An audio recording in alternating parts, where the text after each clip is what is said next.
your fantasy team from falling off the track. Football is back, Jack. Whether on the ground or through the air, when the chips are down and you throw a prayer, when your team is primed and on the hunt, it's 4th and 10, you refuse to punt. When the shoulder pads and helmets crack, that's how you know that football is back, Jack. Let me hear you say, football is back, Jack. This high is wild and out of control, and we're gonna ride it every week till we reach the Super Bowl. Don't need no check downs. Give me big hits and quarterbacks. If you say this game's the best, I'll say it's a gag. Football is back, Jack. Football is back, Jack. Football is back.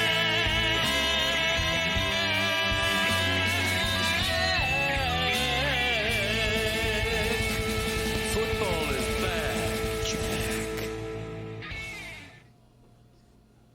I will talk in this hour about the Miami Heat, the Miami Hurricanes, and the month-long first-round playoff series of Inter Miami. But I want to begin today and see if you can get me that video from the locker room where the Dolphins celebrated the winning of the Super Bowl.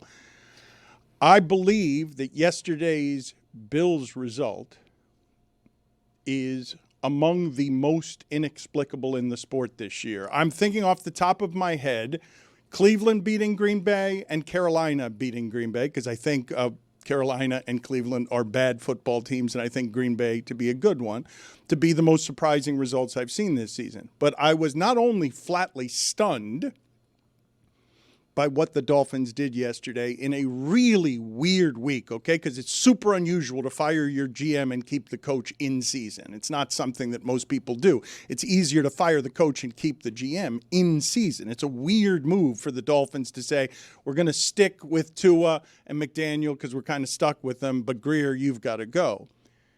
But the Bills losing that game, I have not seen anyone come up with anything that resembles an explanation for me. You can go weather, you can go letdown game, you can go it's just football. But I haven't heard an actual good explanation for how the Bills can look that way against the Chiefs. And then Josh Allen can have the worst game I've seen him have since he was terrible. I didn't think that can happen to the Bills offense. I actually understood what happened Bills against Chiefs. Chiefs, their weakness, their greatest weakness is run defense up the middle.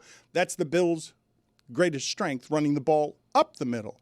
But for the Dolphins to allow every running back in the league and every backup to go for 100 yards and then all of a sudden stop James Cook and turn those Bills receivers into something that doesn't look very impressive, and then on offense to dominate the game and win for the first time against the Bills in more than 1,100 days was lunacy, and I don't have a good explanation. Have any of you read or James heard? Cook was banged up. Like, he almost didn't play. So I think that probably had something to do with how effective the Dolphins were at stopping the Bills' run game. Then you go and compare the way the beginning of the game started, and it was like, oh, we're going to lose 100-0.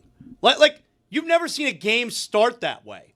The Dolphins were called for a false start and used a timeout for the first play before an official play even happened in the game. You've never seen anything like that. How did they overcome that and still win? And on that opening drive, Tua threw an interception. A punt. Well, it was a punt. Oh, if you talk to McDaniel, it's a punt. He told them before the game on third down, throw it long. It's like a so punt. stupid. This whole arm punt thing is so stupid. It's an arm punt. How about getting a first down? Arm punt, how about get a first down? Let's talk about this game. The funniest thing from the game, and I'm telling you the game was confusing, but the funniest thing from the game to me was McDermott, who somehow looks dumber wearing glasses. It's unbelievable. The rare. That's I think, does it make his eyes too big? I think that's it. You're not supposed to look dumber when you put glasses on. The idea that McDermott on the sideline was yelling after a broken tackle, and Achane had like 200 of his yards after broken tackles. That's the most tackles he's ever broken in a game. And again, almost 200 of his yards after initial contact. McDermott screaming, wrap him up on a tackle at Bosa, who's got a cast on his arm. Like, it would be more difficult to wrap anybody up with a cast on their arm, right? Correct? We're in agreement that if someone's got a cast on their arm, they're more likely to be susceptible to the broken tackle if they've got a cast on their arm. McDermott, from the safety of the sidelines, telling Bosa of all people, Bosa, who's a good pass rusher and a good football player, wrap him up as if that's not what Bosa was trying to do with a cast on his arm, was lunacy. But that Bills result, you tell me if I'm wrong, to me, I'd put it at the top of the list on most surprising results this entire season, where you're a 9-point dog at the beginning of the week, it slides down to 8 over the course of the week, and then the game comes, and you just throttle them. Yep. The Bills can't do anything offensively when they've got the MVP at quarterback, and then all of a sudden the MVP is fumbling the ball, and they're just... It was a disaster for the Bills on the day the Patriots are going and they're beating Baker in Tampa when Baker's got the opportunities to beat them late, and now the Patriots are at the top of the division. When does the realization sweep over the Buffalo Bills and Josh Allen that their window closed? Like, they had an area, they had a time frame there. Boy, you've got some takes today. They had a time frame there where the Patriots are terrible. Patriots looking like they're back. And the Bills lost the Dolphins. I'm really pumped at the possibility of having an AFC playoff in which the Bills and the Chiefs have to do it on the road. Yeah. That they don't have any home games. Fascinating. The Chiefs are going to have to do it on the road. Like, that seems almost definite at this point. Yeah, but right? them and what kind of odds could you have gotten before the season that they're going to be in the playoffs, but they're not going to have a home game? Let's talk a little bit, though, about the Patriots, because Drake May's deep throwing ability is a special thing, and they're really well coached. The things that you saw at the end of the first half with Vrabel, where he's just squeezing the time out of the first half so that he can get the ball back in the second half, and then on 4th and short, they're throwing it to Diggs, and Diggs is making an amazing play on 4th and short. Yeah, I don't know if he's getting the same kind of separation, but the hands are as good as ever. He's scoring touchdowns all the time, and there was a really cool moment when Henderson it broke out of the pile, bounced it outside, is running for 80 yards, and he's so fast that he's looking to the sideline for coaching. Do I go in the end zone or do I do the thing where I kneel before? He's doing that mid-stride looking at Vrabel. Maybe the Bills should have kept him. It's been a minute since the Patriots had a skill guy who was that fast. Like, I'm thinking back to Randy Moss. Like, it's been a minute since the Patriots had a skill position player who could break an 80-yard run. We saw yesterday how the Colts are going to lose in the playoffs. It's going to be Daniel Jones is going to be throwing to Warren the entire game, and they should have lost yesterday because the ball he threw on 4th and 2 to Warren wasn't any kind of open. Simply wasn't open. And the things that happened in that game were amazing, including my favorite moment from that game, which is the pregame interview. After 37 years since the Berlin Wall fell, Bijan Robinson, your thoughts? That's how that game started in Germany, where they were asking Bijan Robinson questions about the Berlin Wall. What do you say? That's my gimmick. I mean, it's a perfect opportunity for it, man. It doesn't really matter what he said. All that really matters is that they asked him the question before the game. That Colts game had some funny sound. The referee at the end of regulation, first of all, this is great. They got the coin flip wrong. And they got the coin flip wrong because when you're in Berlin, you don't know who the home team is. And they just didn't know who the home team was. And the referee didn't know that the game, or the way he was saying it, because I'm guessing he was a little nervous talking to, 80,000 Germans in a stadium. The referee kept saying that the game was over when they were headed into overtime. Can we just play the sound? And then we hear Pereira. Can we just hear the sound of the referee just wildly confused? And he really needed to, he needed to stop talking. And he wouldn't. He just kept yammering. Play that sound, please. The timeout. to delay the 10-second runoff. So there is a 10-second runoff. Plus, they offer to wind the clock so it really ends the game at this point. End of regulation. We'll roll to overtime.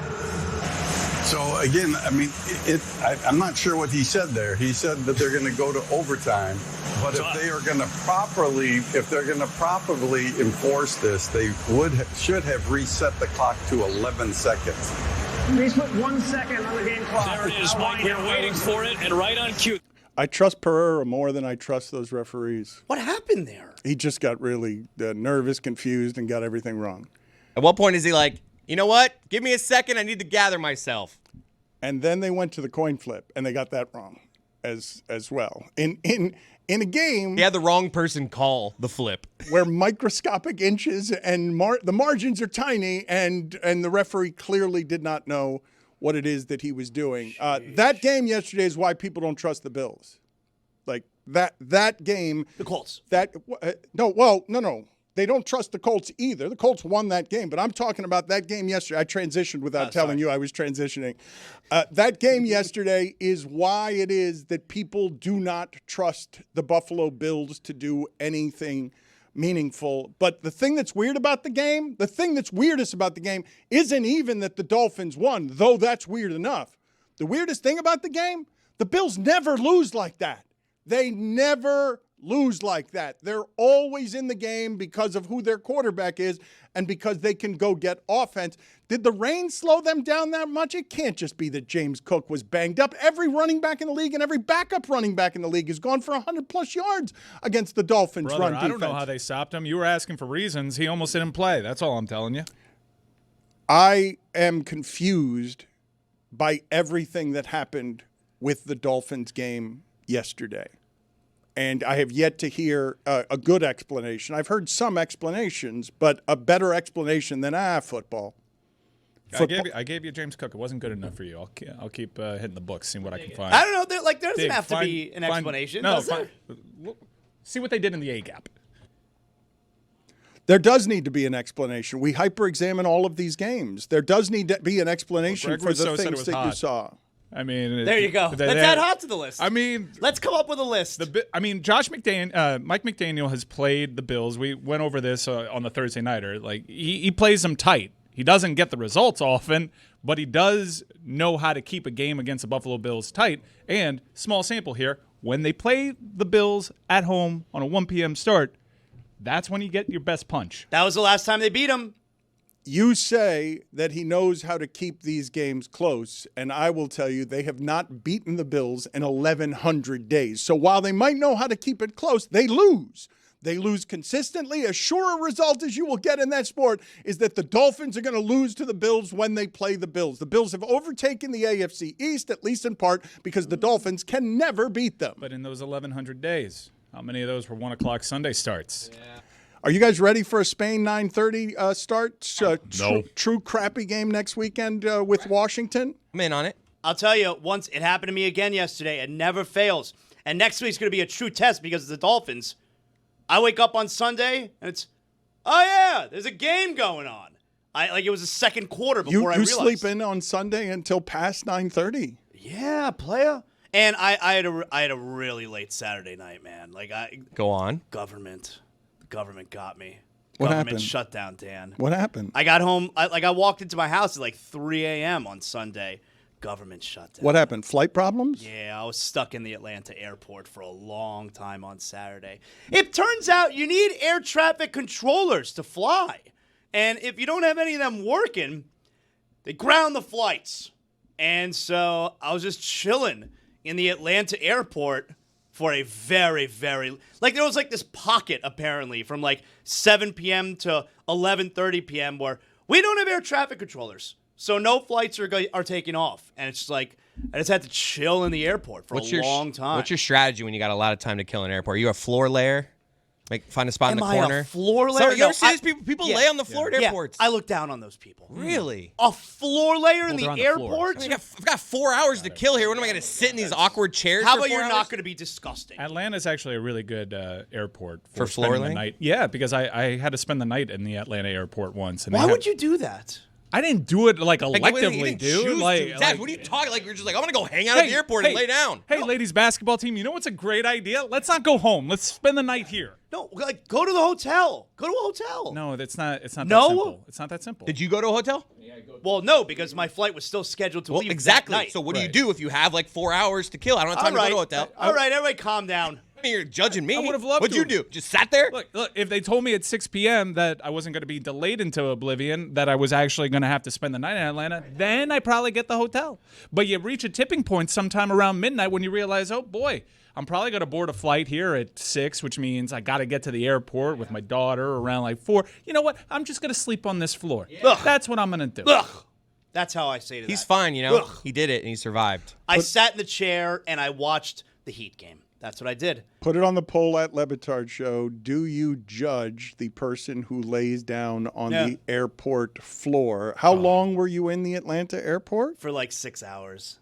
Let me tell you sucked. something. That Vegas airport floor, comfy. Get out of here. Comfy. I was gonna say that might be where the line is. Filthy. Dude, are you kidding? That one and the Tahoe one. The Reno airport Oh, floor. no, that one I'll lay on. Reno airport gross. floor. I'll lay the out of that top one. 3 floor to I sleep would never on. lie in the airport. I'll floor. lay face first I judge all of them. You're filthy. on my stomach. You guys are a special kind of disgusting, and I'll lay down on the floor. I got no problems You laying do it down all on the the floor. time. Yeah, but an airport floor. So gross. come on. An airport floor. Go sleep standing up. Why do I have to sleep? Is there an airport? Is there an airport hotel in the Atlanta airport? Yeah. There's a place that you can spend some money and rest, and everybody got delayed that day, so it was all fully booked, and there just weren't any good options. Didn't so realize you travel in such a large group. it's a Okay. I did actually. It was with the Miami Hurricanes women's basketball. Well, this team. was just me. One of the things that I saw reported yesterday, I had not seen it before yesterday, it may have been reported before yesterday, is that the Bills, because of their wide receiver problems, and man, I thought Shakir and Coleman would be better for Josh Allen. I thought Shakir and Coleman would be too, I mean, he must have targeted Coleman 8 or 9 times yesterday and only got 3 catches out of it. That's what he does. Dating back to FSU. Told you about this guy. Yeah, I liked him out of FSU. I thought they got a steal getting him as late as they did in the first round, and he hasn't been that good for He had 8 them. targets yesterday. Yeah, and the thing that I had heard reported that I had not heard before yesterday is that the Bills were offering a first and a third for Waddle. That is not something that I had heard before yesterday. And a first and a third from the Bills isn't going to be very good because it's going to be a late first round pick, and so they decided not to trade Waddle at the trade deadline, and Matthew Berry told you Waddle was going to have a big game against the Bills defense. The Bills defense has some real problems that are going to be bigger problems in the playoffs. Their run defense is a problem. Ed Oliver not being healthy is a problem, and their defense in general is... The window's closed, Dan. What? Yeah. They've got the MVP of the league at the quarterback position. I would not... Okay. You're going to close the window on them? Yeah. Like, no one's going to go into the playoffs favoring the Bills to win the AFC. They just beat the Chiefs at home a week ago. They beat the Chiefs at home always. They literally always do that. In the They regular do. season. They're 5-1 against Mahomes in the regular season. Okay, but they just did that. They did that to a Chiefs team that everybody was saying was fully and all the way back. Look, do you know how confusing it is to me to see the Chiefs have more trouble against the Bills than the Dolphins did on offense? Explain that to me. Like, you could go Heat, you could go Rain, you could go James Cook is banged up, but the offense of the Dolphins had more success against the Bills defense than the Chiefs did. Dan, Jeremy has busted open the books, and we have another reason as to why Miami pulled off this upset. That's right. Per Next Gen Stats, Dan, Allen's average time to throw was 3.53 seconds. That was the longest of his career. The longest of his career weren't in getting this open. game. They weren't Receivers getting can't get open. Shut maybe down corners. Maybe he should request a trade because they won't get him any weapons. Well, the window's closed. Window's Doesn't have any help. closed. What are you going to do? If the window's closed, your next step is you got to request a trade. I'll give up 2 in a first. I saw that stat of 3.5 seconds, and I still thought that the Dolphin defense is banged up enough and bad enough that I would think that if I'm giving Josh Allen 3.5 seconds of time, I'm going to be in trouble because I don't trust that defense at all. I will say it again. The Chiefs' offense that everyone says, and I agree, is fully back, struggled more against that defense than the Dolphins did. Now, part of that was ball control. Part of that was the fact that the Bills just kept giving the ball to James Cook to run up the middle, and so they just held the ball a lot, and Kansas City didn't have it as much as the Dolphins did. How about this Dolphin team fighting for their head coach, huh? Toxic vibes. No one saw this win coming. Let's show for people here something that people are saying may have been AI generated, but I don't believe that people are so bored or that AI is so Really? bored. People are bored, Dan. I don't know what That you're they talking would about. create this fictitiously, but it is being said that this is real, that Mike McDaniel, on his way home past the elbow room, which is famously Bills Central, whenever it is that the Bills come down here and win, as they so often have over the last 1,100 days, it is said that Mike McDaniel in a black matte car just swung by the elbow room and hung out of the car, put it on the poll at Le Batard Show. Do you drive with an arm out of the car, out of the window at Le Batard Show? Because Mike McDaniel is flexing a little bit there as he drives past, and he's looking straight into the elbow room. I see all 5 fingers. This is not AI for me. That's always the first thing I look at. I look if the fingers are intact. It looks like a normal hand. I see a watch. Does it have to be AI or could it just be Photoshop? Could someone have taken that? No, image of him from somewhere Photoshop. else? Nobody Photoshops anymore. No, get with the times. It's always AI. No one Photoshops anymore. I'm doing the math on what time the game would have. It gets dark down here, like with the time change, like 6 o'clock. Could it have been that light out after he leaves? You know what? That's actually The game end. If the that's game good ends at detective work. game ends at 4:20. He does press com. He's probably, what time is he leaving the? He's definitely the not stadium? leaving before 5:20. 5:30. It takes probably a half hour to get from the stadium to elbow room. I don't even think he's leaving by 5:30. That's the only part of this that makes me skeptical. That's good detective work. Thank you. Speaking of the confusions of AI, can you guys get me some information on something my wife told me? I've gotten used to my wife gasping now when she is looking at the phone, and there are any number of things that it can always be when she's gasping. Sometimes we're just bombing random, boats in the ocean. It's just, there are all sorts of things every day that make her gasp. But today I was surprised by learning of the existence of a Tilly Norwood, a name I had not heard before. It's an AI actress that has been created, but she also told me that there are 40 more in the shop, that they are creating actors and actresses to replace our actors and actresses, so that you still can't recreate the writing. That's going to take a minute to tell the stories as well as they need to be told. But I don't know how it is that the future is going to look with fake actors created by AI. I could have sworn we had a strike about that. We did have a strike about that because the writers and others, in fact, Mike Schur was in the middle of that, trying to prevent Disney and others from being able to put actors out of work by artificially creating actors. But Jeremy, can you get me any information that you can on both Tilly Norwood, which is a name for a fake actress that has just been created by computers, and this army of actors that are being prepared, that are in the shop to replace other actors? I'll find some more information in a second. I know that as of about a month ago when they were talking about Tilly, they said that agencies were lining up to represent her. What hell does that mean? mean? That's not a real person. What's up? What does that mean? It's a good question. I believe we're all going to be asking it over the next few years. What does that mean? Is so something screwed. that is going to be a part of our lexicon for a while. A lot of milk in her coffee. You're done with the Bills? Yeah, you can't trust that team. That team's never going to win anything. I think the window's closed in the AFC East. I do. Can you objectify AI? I want to. You can't say that, Zaslow. You can't say that. They've dominated the division. They've dominated the division. They go 17 straight years without winning a playoff game, and they've dominated the division since because they have this quarterback. Yeah, I don't trust that team at all. And yesterday, I derived actually a lot of pleasure watching that ass kicking right there. I love watching that Bills team lose. I love the idea that you had all of those fans there at Elbow Room yesterday who thought they were going to be there for a big party. They're going to crush the Dolphins. Game was never close. Hell, it sounded like the crowd at the stadium yesterday was mostly Bills fans. I love that those people were sour yesterday. That team is never going to win anything. This Dolphin team sucks, okay? And they killed the Bills yesterday. This team's not going to win anything. Buffalo right now is 6th in the AFC. Like, they're not even near the top. They're not going to go on the road for 3 games. They are near the top. Nah. Zaslow. 5 teams ahead of them. Zaz. By definition, though, Zaz. 5 teams. 5 teams. They've got 3 losses and the others have 2. What do you mean? There's not a one team. There's not a one-loss team in the AFC, is there? If you're 6th, are you close to the top? Yep. If you're 1 game within the 2 lost teams, you are close to the top. That was not the question. Are there 5 2-loss teams, and then the Bills?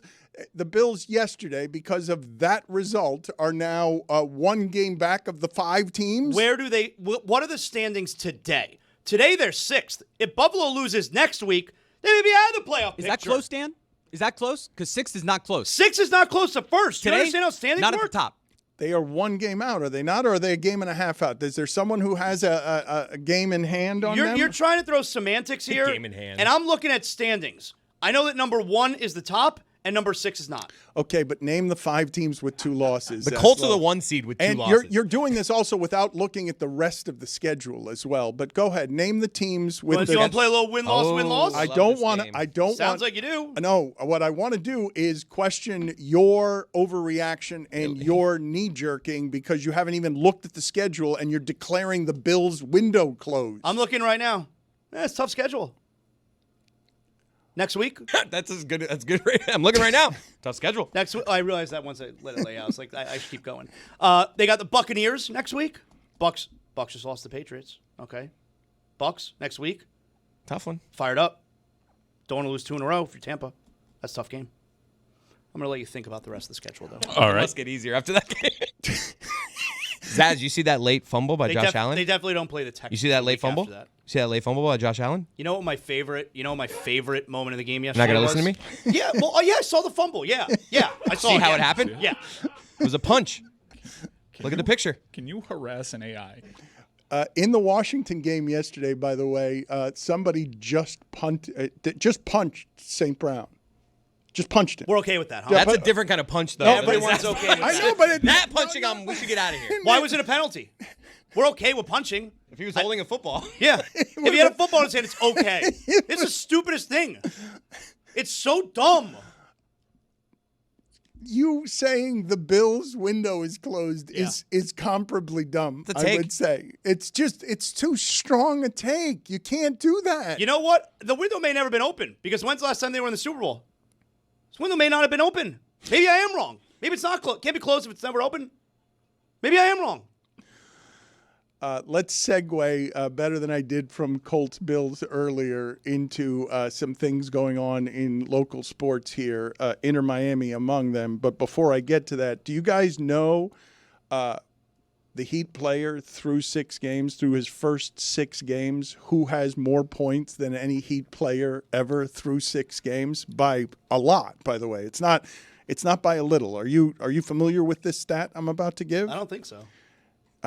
So Alonzo Mourning scored like 117 points in his first 6 games as a member of the Heat. LeBron James scored like 122 points. Dwayne Wade was coming off the bench at the beginning. Okay, in their Heat debut. Okay, gotcha. No, the first 6 their first Heat ever games. 6, yeah. Their first 6 Heat games. Norman Powell has scored more points, by 20-plus points than any other Heat player in his first 6 games. And it's not just that he's made the Heat a good deal better.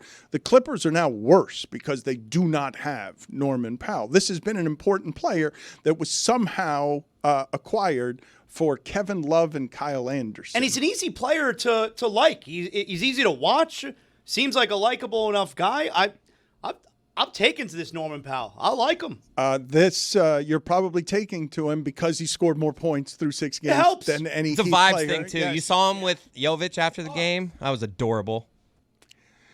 He has made a difference, and I believe that this is a Heat playoff team. I believe they will have trouble all season winning on the road. They will also have trouble late in games, although against Portland they did pull away late. But I do believe this team will have trouble winning road games. We don't know yet what their late game strategy is going to look like because they have yet to play a game with all three of Bam Adebayo, Tyler Hero, and Norman Powell. The fact that they're going to have all three of those playmakers late, especially considering the way that they're sharing the ball and moving around right now. Like, they closed it out with Niko Jovic, who had an unbelievable game against Portland. But they closed it out with him being the primary ball handler. They've closed out other games with Jaime Jaquez Jr. The options right now are endless for this team offensively, with record-setting quarters, like over and over and over again. It's been really impressive to watch thus far. Did Spo start using Jovic differently, like immediately after Jokic was like, hey, this guy's good, you should use him differently? It was like a game later, and all of a sudden he has his best game?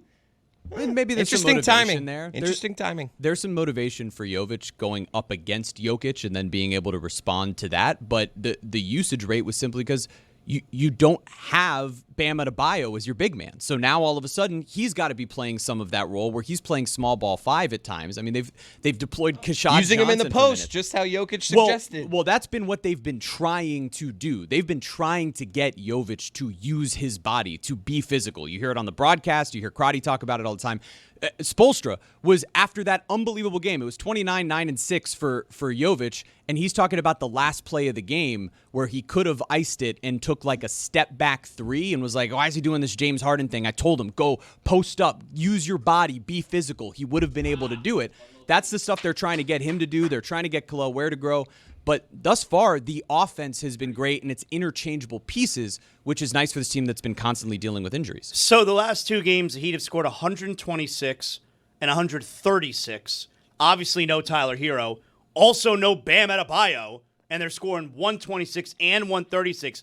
But tonight, Dan, they start a home and home, all right? But both games are at your home. They have a home and then another home against Cleveland. Tonight, Dan. That's not a home and home. I didn't understand. I the just home and explained another it home. to you. Yeah, What did you? home and another I don't home. understand. What was hard to understand about that? I just explained it. It's a communications home business.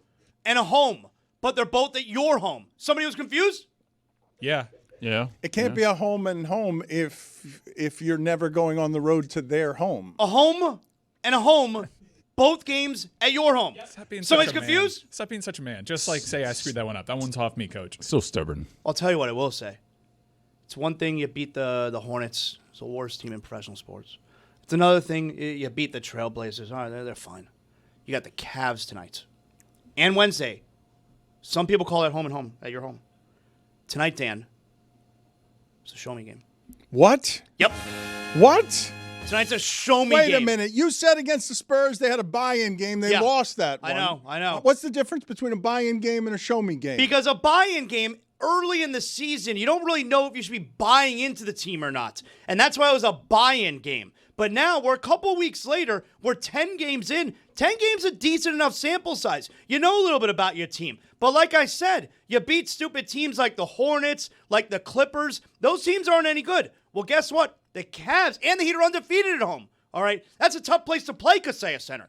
Tonight, you got the Cavaliers. If you beat a good team like Cleveland, you show me something. That's why tonight, show me game. And that's without Bam and Tyler Yep. to have that show me game. But their next 5 games, you got Cleveland, New York, and Golden State before taking on New York Chicago. home and home? That is an actual home and home. That's at New York on Friday and then home. That's a home and home with the Knicks. A real home and home, not the their home and home home, that happens not to the be fake both. home. And then home. your home. That's not a home and home. Yeah, that's a home and home too. That's not a home and home. They're both home and homes. No, you can't have a home and home. Then everything's a home and home. You cannot have a home and home when you never go to their home. You have No, 82. you just have to specify. This right now against Cleveland's a home and home. Both games at your home. Then against the Knicks, it's a home and home. Their home, your home. I'm sorry, is this a record for home and homes in a season? Miami apparently has 41 of them. All right, see, now you're being stupid. This is where we are with the stats on the Miami Heat. They're 13th in offensive rating, 5th in defensive rating, 7th in net rating, and all of that is very good in a weak East. You know, they have 2 players in the top 10 in individual net rating, and their names are Jaime Jaquez Jr. and Drew Smith. I love that Jaquez. That's my dog. He's been pretty good in this offense. He's been unlocked by what they're doing. It's a bad East. and they have the third best net rating in the East. But I don't want to go another minute without talking about this 6-month-long first-round series that Inter Miami is playing. They do not have happen to them against Nashville what happened to them against Atlanta, where a team with great expectations and the best star in the world gets knocked out in the first round last year. They survive it this year, and they survive it in with big punctuation against Nashville, blowing them out. Is the next series like 2 months? It was really long. It's 3 weeks long. Yes, but fear not. MLS playoffs make a ton of sense. Now they're all single elimination from here. Shut up. What? You're messing Are with you me. serious? No, Jazz, don't fall for this. Yes. He's messing with us. No, That's it's not true. It's true. No, I don't believe. I don't. First I don't believe round of the MLS playoff. It's the best of 3 that There's takes no about way a month. they go backwards. There's takes no about way. a month. I'm looking this up. And now they're all single elimination from here. Big liar. I knew this would be an issue. I don't believe you. Yeah. Messi scored 5 goals in the 3 games. He absolutely owns Nashville. They hate seeing him. He beat them in the Leagues Cup 2 years ago. Believe it or not, this is the first time in franchise history Inter Miami have advanced past the first round. He's right. He's not lying. This is stupid. That's a real thing? Mm-hmm. They play a series to open the playoffs? Single And elimination then it's from here. single elimination? That's right. See, the MLS is like, we get all these random results because it's soccer and it's single elimination in the first round. That's stupid. We want the random stuff later in the playoffs. So you play a series to make sure the better team wins. Mm-hmm. You do that at the beginning, but then when you get to potentially the championship, let's just fly by the seat of our pants. That's right.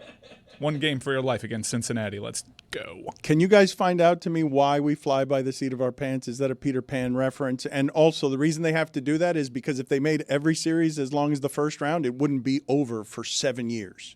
You wouldn't be able to decide a champion in a calendar year. Well, it went to game 3, and you had Luis Suarez suspended for the final game of the home, and home. Good. What do you mean good? I don't like him. He was suspended for violent conduct. He kicked at a player that wasn't called on Like, the it's field. enough of this guy. Well, this guy, is there a soccer player, punitively and empirically, is there a soccer player ever who gets into as much trouble as Luis Suarez beyond biting people? Like, you just said a violent act, but we talked about him. He didn't get suspended for spitting. Like, is there a soccer player ever that's gotten into as much trouble on the field as Luis Suarez?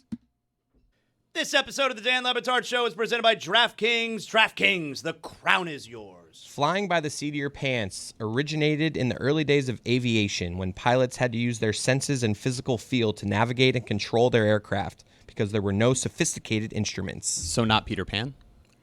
Well, but the seat of the pants, you understand why I'm doing Peter Pan, right? You have to put somebody on wires in order to get them to fly, and then they're flying by the seat of their pants. What he's just described right there doesn't have the seat of the pants being used for anything. I'm driving the plane. I'm flying it. I'm sitting in this seat, and I'm just feeling it out. Where do I got to go here? I got to go a little tilted, a little left here.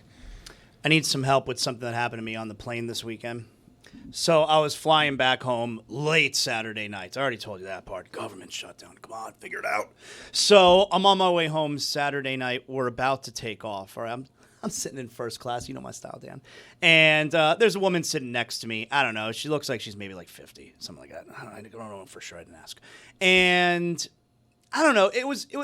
She seemed a little bit strange to me. It was one of those deals where like the pilot and the they don't call them stewardesses anymore. Flight attendants. Flight attendants. They come on the plane. You are stuck in a different time, dude. You really are. They come on the plane and like she cheered. She cheered. Like, come on. All right, whatever. So did you feel obligated since you're next to her? Like, oh. No. She cheered. No, but it wasn't Clyde. It was cheering. Woo! All right. Anyway. We're getting ready to take off. I got my AirPods in. She, too, was waiting 6 or 7 hours and was excited about the fact that now she could take off and the government hadn't shut down her flight. How about just be normal? So I got my AirPods in. I'm listening to, I'm watching something on my iPad, right? And I got my phone next to me. Because, you know, in first class, Dan, there's like a table. That thick armrest. Yeah, it's so good. So my phone is there. And the woman, she motions toward me. I got my AirPods and I can't hear. And she starts pointing at my phone.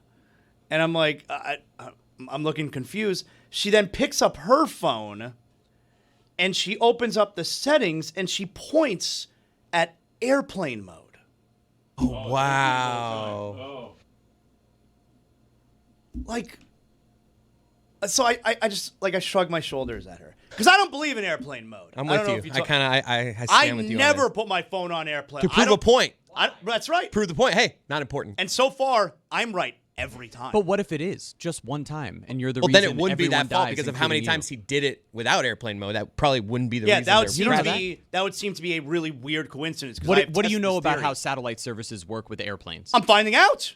Literally every flight, I find out.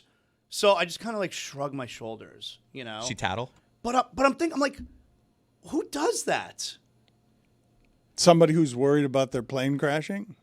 Well, I didn't put it on. If you see something, say something is a good way to live. I would have just lived with a ball of anxiety the entire flight. I never would have said anything to you, telling me but to I would put have been my so phone. frustrated if I saw that you weren't on airplane mode. What? What kind of team player are you? Selfish. Airplane mode. She's telling me to put my phone in airplane mode. About 20 minutes later, I spilled my drink on her. On purpose? Not on purpose. But I spilled my drink all over her. I didn't feel bad, but it was not on purpose. It would be wild if before every flight, they're like, all right, I can see here we have 6 people who are not on airplane mode. We don't move until I get this down. I spilled my drink on her, ice cubes and all. Put it on the poll at Le Batard Show. Do you believe in airplane mode on your cell phone when flying? There's no evidence. I've also been told that you lit up ESPN this weekend, that it was a vibrant, radiant thing with your take on your love of Sicilian pizza. Oh, yeah. That you say that this is the greatest of all the pizzas. Yeah. A pizza that I would imagine you eat with a fork and knife? Had to. Yeah, it was a little too messy. I'm about to go on the air. There's cameras and all that stuff. I can't be looking like I got vampire wings. Like I had to eat like with a fork, and like I couldn't be out there looking like Daniel Jones, all right? So I had to have the fork and the knife. But Sicilian pizza, oh my. Dan, you know about that Sicilian pizza? Yeah, I love Sicilian pizza. That's right. That's my pizza of choice. And Amber Wilson had never even heard of Sicilian pizza, and she's all critical of me. I told her, listen, when I walk into one of these pizza joints, and they got the window there, and it shows you all the pizzas that they have, if I see a Sicilian pie, I don't even look at the other pizzas that are there. I'm getting Sicilian. Put it on the poll at Le Batard Show. Is Sicilian pizza the best of all the pizzas? Love it. You have to like something that's basically thick as a sandwich. Yep. You have to. I know most people I know prefer a thin slice. They do not. In fact, most people I know would say that the deep dish stuff in Chicago is not something that is their preference because they just want to be able to grab a thin slice of pizza that doesn't have that much bread, that much dough. Well, also the Chicago deep dish, it's like pizza soup. Like there's so much tomato sauce. It's too much. It's a tomato pie. Yeah, that's right. It's like a tomato sauce pie. Do you think that the audience is going to think that the Sicilian pizza is the best of the pizza? Because I believe that most people think that when they go to get a New York-style pizza, Sicilian is not their preference. Sicilian is always my preference. I love it. Let's go ahead and do funniest thing of the sports weekend here, please. Hey, people, tell us what in the sport made you laugh hardest this weekend. It is a segment we call What Made You Laugh This Weekend. Ha ha ha! I'm going to start. You just mentioned it, Zaz. Daniel Jones, bloody mouth. I mean, he kind of looked like the Joker. He looks like Aunt Gladys from Weapons. Kind of looked like Robin Williams and Mrs. Doubtfire after he returns from the bathroom with the red lipstick. They should have lost that game. They had 2 other fumbles that weren't recovered by Atlanta. I'm in a Survivor League with 5 teams left. I had the Colts. Oh, yeah, let's go, baby. We're alive. We're still alive. They deserve to lose that game. Jonathan Taylor is pretty important to them, and I believe the only team in the league that I end their playoff chances by taking the running back away instead of the quarterback. I understand that Daniel Jones has been very good for them this season, but I just saw, in a game where they scored 31 points, by the way, or 30 points or whatever it was. They scored plenty in that game, but it's because Jonathan Taylor went crazy, 3 touchdowns, 200-something yards, when the Falcons were hell-bent on stopping Jonathan Taylor. Like those wide receivers for the Colts gave them nothing in that game. It was just Daniel Jones looking wherever he could for his tight end. All he wanted was Tyler Warren. That's the only thing he was looking for. What do you got, Roy? Trump doing play-by-play during the Commanders game. All right, let's hear some of this here, and let's compare it to Stugotz's play-by-play if you can get it. Which do you want to do first here, Chris? You want to do Trump first? Let's do what this is. By the way, during Lions Commanders. Not only that, Trump says he wants that stadium named after him, and it's probably going to be named That's normal. after him. I think it's going to be named after him. Can you do me a favor and look something up? I have not seen credible reporting on this, but because I have heard from so many people, I want to see who's reporting it credibly that the President of the United States is wearing a diaper and smells bad. Just get for me that information if you could, and let's hear this brilliant play-by-play. I'm sure it's very smart. Let's see. We have a very important, I think it's a very important couple of plays. Here we go. Second and 7. You're right, 2nd and 7. Let's see what happens. Whoa. That's all right. Krosky Merritt.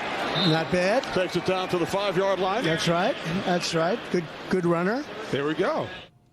I love the whoa. When he's supposed to be explaining what's happening. Here we go. Whoa. Anytime you're doing play-by-play and you say, let's see what happens, that's good stuff. Let's just play that again so people can just hear just how generally empty it is. Let's see. We have a very important, I think it's a very important couple of plays. Here we go. Second and 7. You're right, 2nd and 7. Let's see what happens. Whoa. That's all right. Krosky Merritt. Not bad. Takes it down to the 5-yard line. That's right. That's right. Good runner. All right, so he offered no information and just repeated. If my eyes were closed watching that, I have no idea what happened. Whoa! Well, it happens when you listen to the Dolphins broadcast. Anyway, I think that he's carving out like a new role. Trump. You heard him there. Like he's confirming what Kenny Albert is saying. That's like a new role where you have a guy in the booth who lets you know that the things that the play-by-play guy is saying is correct. That's right. He said at the end of the interview that he wants that job. Also, Dan, no proof that Donald Trump wears a diaper and smells bad. No proof whatsoever. I don't see any articles that say so. We can assume so, though. Yeah, I think we can assume that. I don't know where you got that one from. Let's go ahead and play Stugotz's play-by-play comparatively. So this is a pretty big at-bat, Stu. Does that include the shot he took in the face when he was standing in the on base? Stu, you got to stop talking when there's a hit. Logan Morrison with a big base hit up the right side, and Martinez slides it at first and third, no out here in the bottom of the 3rd inning. Why did he slide to first? There's 2 guys sliding into first, apparently. Carpenter deals. Some chin music to Gabby Sanchez. Chin music normally isn't swung at, and he David, swung at that, Stu. I got news for you. I was getting chin music in no matter what today. This is radio, Stu. I was getting Please my pay chin attention. music in. Stu, a lot better. Mike, what was the funniest thing from the sports weekend? Fran Brown. His act doesn't necessarily work when he's getting blown out and has one of the worst teams in college football. But fans have a memory from, a very quotable head coach. At one point, I was told that he told the interviewer that, Miami was ready to quit at a certain point. He and Mario Cristobal don't get along. They're battling it out right now presently for a 5-star recruit. But after the game, fans gave Fran Brown some of his own medicine, said, "You're not going to get washed tonight. Dirty ass." Fran Brown also shook Michael Irvin's hand and said, "Don't get used to it." The Syracuse football coach famously does not shower after losses. There have been a lot of them this year. He doesn't deserve soap. Fran Brown, he's entertaining. Him and Mario were on the field yelling at each other during the game.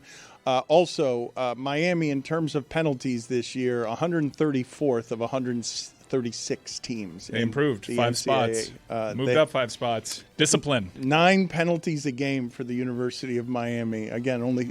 So you're telling me they're no longer 2 games? I think we just had 5 on Saturday, so marked improvement. Okay, so there were only 2 teams worse than them at getting penalties. Are you saying that they've climbed from 134th to better than that? Cleaning it up. Jeremy, what was the funniest thing from the sports weekend? Justin Fields completed 6 passes. The Jets had 169 yards of total offense, and they beat the Browns. So the stats in that game were crazy. First of all, they had 2 consecutive kicks returned for touchdowns. The Jets did. But the stats at the half on Justin Fields were so great because it was at the half 3 for 6 passing for 5 yards with 1 interception. And they were leading. It was tied. It was tied at the half, 17-17, after Justin Fields gave them gave them a big 3 for 6 for 5 yards with 1 interception. Zaz, what was the funniest thing from the sports weekend? Yeah, so I saw it happen in the Heat game, but overall, it's a funny thing that is happening in the NBA right now. So there was one at the end of one of the quarters on Saturday night with the Heat game. Nikola Jovic, he chucked it full court. There was no time left, why not? But that's the funny thing to me is this new rule in the NBA, all of the players now, they all chuck it at the end of the quarter because it doesn't count against your stats anymore.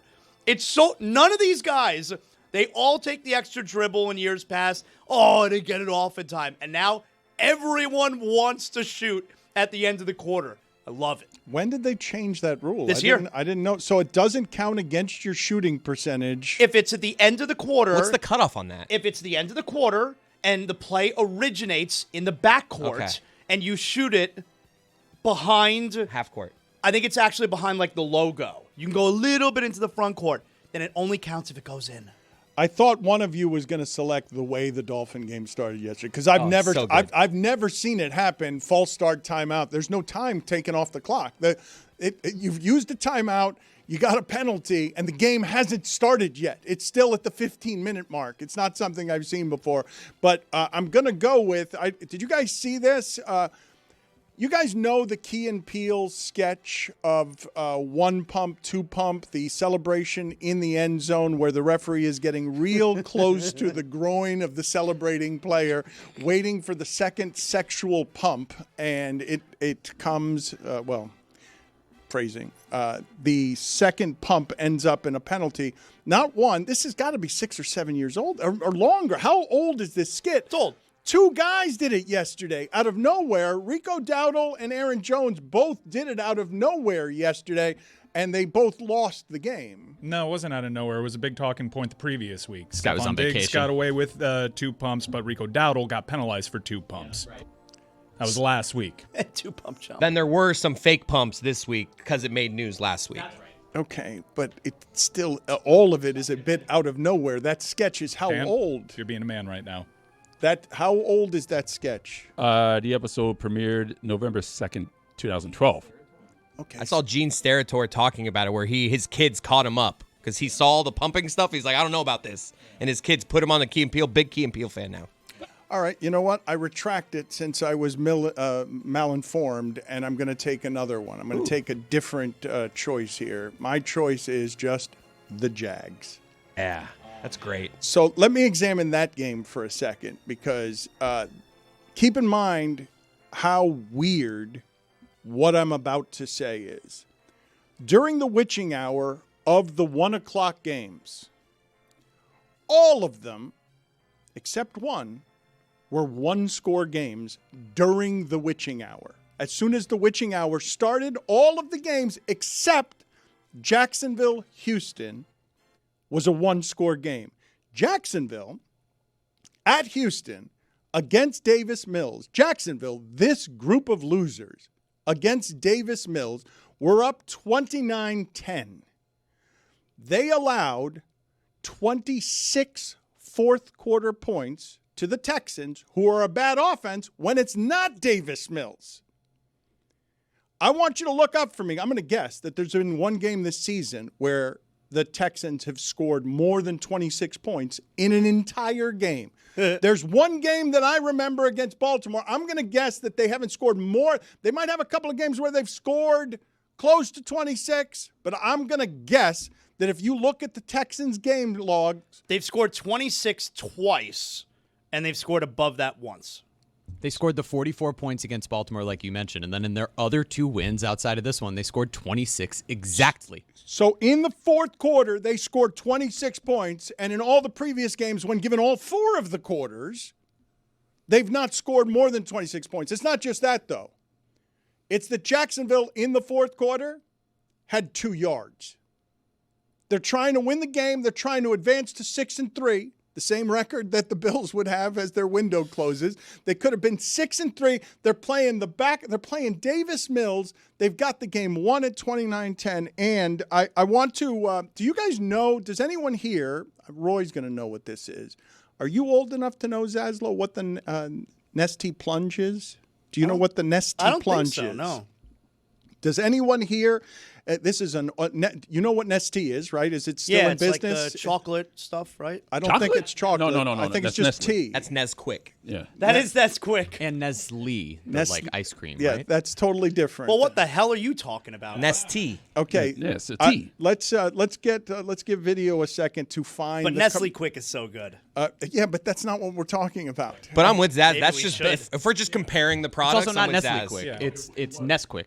Whatever. It's good. Let's talk about that some more. Yeah. Zaslow got everything wrong there and didn't know what the Nestea plunge is either, even though he's of an age that he should know. And I'm sure the woman who was sitting next to him who got ice cubes spilled on her was also thinking how old you were when she was looking at you. Do you promise we can go back and talk about Nestle Quick, though, when you get done with this? I mean, anything Nestle related is going to be chocolate related, so it's going to be delicious. This is not at all chocolate related. When you're making strawberry or chocolate milk, do you prefer the syrup or the powder? Oh, the powder. No, the powder feels like more authentic. What? No, but I love the powder. weirdest But if thing you you've use- ever said. If you use a syrup, you get that one little clump of syrup at the bottom. Yeah. and it's just Yes. like, Fist oh, yes. right there. Yes. Yeah. There you That's go. one of I like the life's powder. simple joys. I like to go around the like wipe off all the chocolate from the side, make sure there's no chocolate. I'm like, I never know if I've mixed up the syrup enough, and I feel like it's all at the bottom, and I never know. And it Kinda bothers gooky. me. Yeah. The Nestea plunge, okay, is basically, and I don't know why. I'm gonna assume that Nestea was saying their tea is so delicious that you just want to fall back and swim in their delicious tea. But it involves turning your back around and sort of falling into a pool. Let's play an old commercial here so that people can see what it is that I'm talking about here. I'm huffing and I'm puffing, getting dry as I can be. Got a thirst that's got me aching. Come on, taste the taste of wetness. Take the Nestea plunge. Soak your thirst with Nestea instant tea. Nestea, it's the best wet yet. So taste the taste of wetness. Take the Nestea plunge. Try Nestea and see why people choose Nestea more often. It's America's biggest seller. Wetness. Taste the taste of wetness. I'm in. Why would those women do that, though? The reason that I'm bringing all of this up is because the way that Jacksonville got up to that 19-point lead is that their slot receiver and punt returner, Parker Washington, ends up breaking a punt return. And when he gets to the 1-yard line, he turns around and falls into the end zone on his back the way that you would Nestea plunge. And about 40 yards from the end zone, the punter's got an angle. And Parker Washington sees that he's got an angle, but is not scared in any. I saw that. He's not scared. He's not scared in There's any like a way. brief moment of, oh, do I need to? No, I don't need to speed up at all. I know that punter's like, oh, I'm on this. I'm on this, guys. It was so good. It is. And then they lost. And then they had 2 fourth-quarter yards. And then they allowed this. Listen, this is. I do enjoy laughing at the Jags, but here's what happened to the Jags at the end of the game, because it was great to watch because Jacksonville knows how to lose these kinds of games, okay? As I said, Jacksonville had 2 fourth-quarter yards. They're now down by a point with 31 seconds left. They get a decent return, but they don't need much of a return because their kicker, Little, all you got to do is get to like your own 40-yard line to have a chance for this guy to try a 70-yard field goal. They come out with 2 fourth-quarter yards, and Trevor Lawrence ends up running for like 19 yards. They're now in field goal range. They were close, yeah. They're in field goal range. They're not close. They're in field. Their kicker has made the longest kick ever. They're in field goal range. They can try it from here, and then, of course, he gets sacked. And then on the next play, he just lobs the ball up, and it's a pick six, and Houston ends up with 26 fourth-quarter points. When that is a dreadful offense, there's no circumstance under which you can allow Davis Mills and a truly terrible Texans offense to just break your season over their knee that way. Liam Cohen's reaction was so good. He throws his pad with the plays, and throws off his headset and the equipment. He Looks was like so a guy mad. who wants a new quarterback next year. What happened in that fourth quarter, I dare say, the only thing more surprising than that was the end of the Broncos-Giants game this entire season. And I'd have to say that this is I'd have to put this in that conversation. Don't forget Titans-Cardinals. That one was an all-time. Oh yeah, Titans-Cardinals was a pretty good one. I did forget about that one. Do you think Brian Dable gets fired during the show? I think so. You think he's going to get fired today? I mean, there was that report that Mira had to get talked out of firing him in Denver. They are 0-4 in games that they've led by more than 10 points on the road. Also, another great stat, Jackson Dart has been evaluated for 4 concussions this season. Oh, God. Jackson Dart scores a lot of touchdowns, and the moment that he left that game yesterday, you could see everything leak out of the Giants. Russell Wilson, I told you guys when he signed there that I found that signing to be sad for Russell Wilson. I think Stugotz and Zaz have both said that Russell Wilson is playing his way out of the Hall of Fame. I think he is, yeah. Yeah. I mean, you see that final drive with Russell Wilson? Like, he didn't know what he was doing out there. How good is this job, though, when it opens up? You want that job now all of a sudden. Well, they still have skill position problems. Neighbors? Because they're hurt. I mean, Dude, their yeah, skill they guys got are neighbors. hurt. Next year, We'll see if Scadaboo comes back, but they have neighbors. They have an answer at quarterback. They probably have the best pass rush in the division. Not probably. And they're going to have a super high pick in the draft. One of the best D-lines in the league. Yeah, that's a good job. That's a good job. Zaz, good job or not a good job? You guys are assuming That's a good job. You guys are assuming that Scadaboo and Neighbors are going to both be back and totally fine and the same as they were when the margins in that sport are this. Dan, if they don't play football ever again, it's a good job because they have a quarterback. They have a young quarterback. I'm not sure Scadaboo's not coming back this year. Yeah, try and stop him. This week. Something that happened in that game, and I still am not used to this. You guys are now used to this, right? What I'm about to say from that game that was a stat. In the first half, the Giants and the Bears went for it on fourth down 5 times. 5 years ago, a team wouldn't go for it on fourth down except at the end of a game, an entire season 5 times. In a snow game. 5 times in the first half, Zaz, and the Bears is now a good job too, right? Bears are good. Bears are good. Caleb Williams is good. I mean, you could say it's a good job, but they have a coach. Yeah, they just got a coach. No, but I'm just saying that when you say young quarterbacks, that makes everything a good job. You can, in fact, say, how about this? I'm going to throw this at you. You guys are going to be stunned by it. Not only do the Bears have a quarterback, the Bears have the best quarterback in their history, like in our lifetime. This is the best quarterback. It's just Jay Cutler is all you have. It's all you have to choose from is Jay Cutler. Yeah, I think he's going to be better. I think he's going to have a better career if he doesn't get hurt than Jay Cutler has. What are we talking about? Sid Luckman? Jim McMahon? Jim McMahon wasn't very good. He wasn't very good statistically. He was cool. He won a Super Bowl, but he wasn't. Sunglasses. Go ahead and look up. Go ahead and find Sunglasses. Find for me. Go ahead and look at Jim McMahon's finest season. I think we will all laugh at. Let's just look at his stats that Super Bowl season, if you'd like. Is there a present day comp of like a quarterback that's not that good but cool, like Jim McMahon? Like who's the current quarterback that we would call that? People like Gardner Minshew. That's how he's Gardner Minshew? That's not cool. You can't be wearing Gardner too tight. Minshew is considered, I think, cool. You can't be wearing too tight, short jean shorts. McMahon was that bad though? I think Gardner Minshew is like quite literally twice the quarterback Jim McMahon was. Yeah, I think you'd be surprised. You look at the numbers like, wow, Gardner Minshew's a lot better than Jim McMahon. Oh, man. 2,392 yards, 15 touchdowns, 11 interceptions. That was the Super Bowl year? That was 85? That was 85. That's like Tua's stats so far this year. Pro Bowler. Well, Tua's at 15 and 11. He just gave you 15 and 11. Look, quiet. And that was 13 games, by the way. Quiet as it is kept, because I don't believe a lot of people are talking about this today as we assess the entire league, and everyone in the league is kind of broken because McDermott's yelling at Bosa, wrap him up, and Bosa's like a torso out there with a cast on his arm. In his last 6 games, Matthew Stafford, quietly, because it has been quiet, Matthew Stafford, 20 touchdowns, 0 interceptions. So in his last 6 games, look at how much the game has changed. That in his last 6 games, Matthew Stafford is 20 touchdowns, 0 interceptions, and Jim McMahon in his Super Bowl year was 15 touchdowns and 11 interceptions. That's crazy.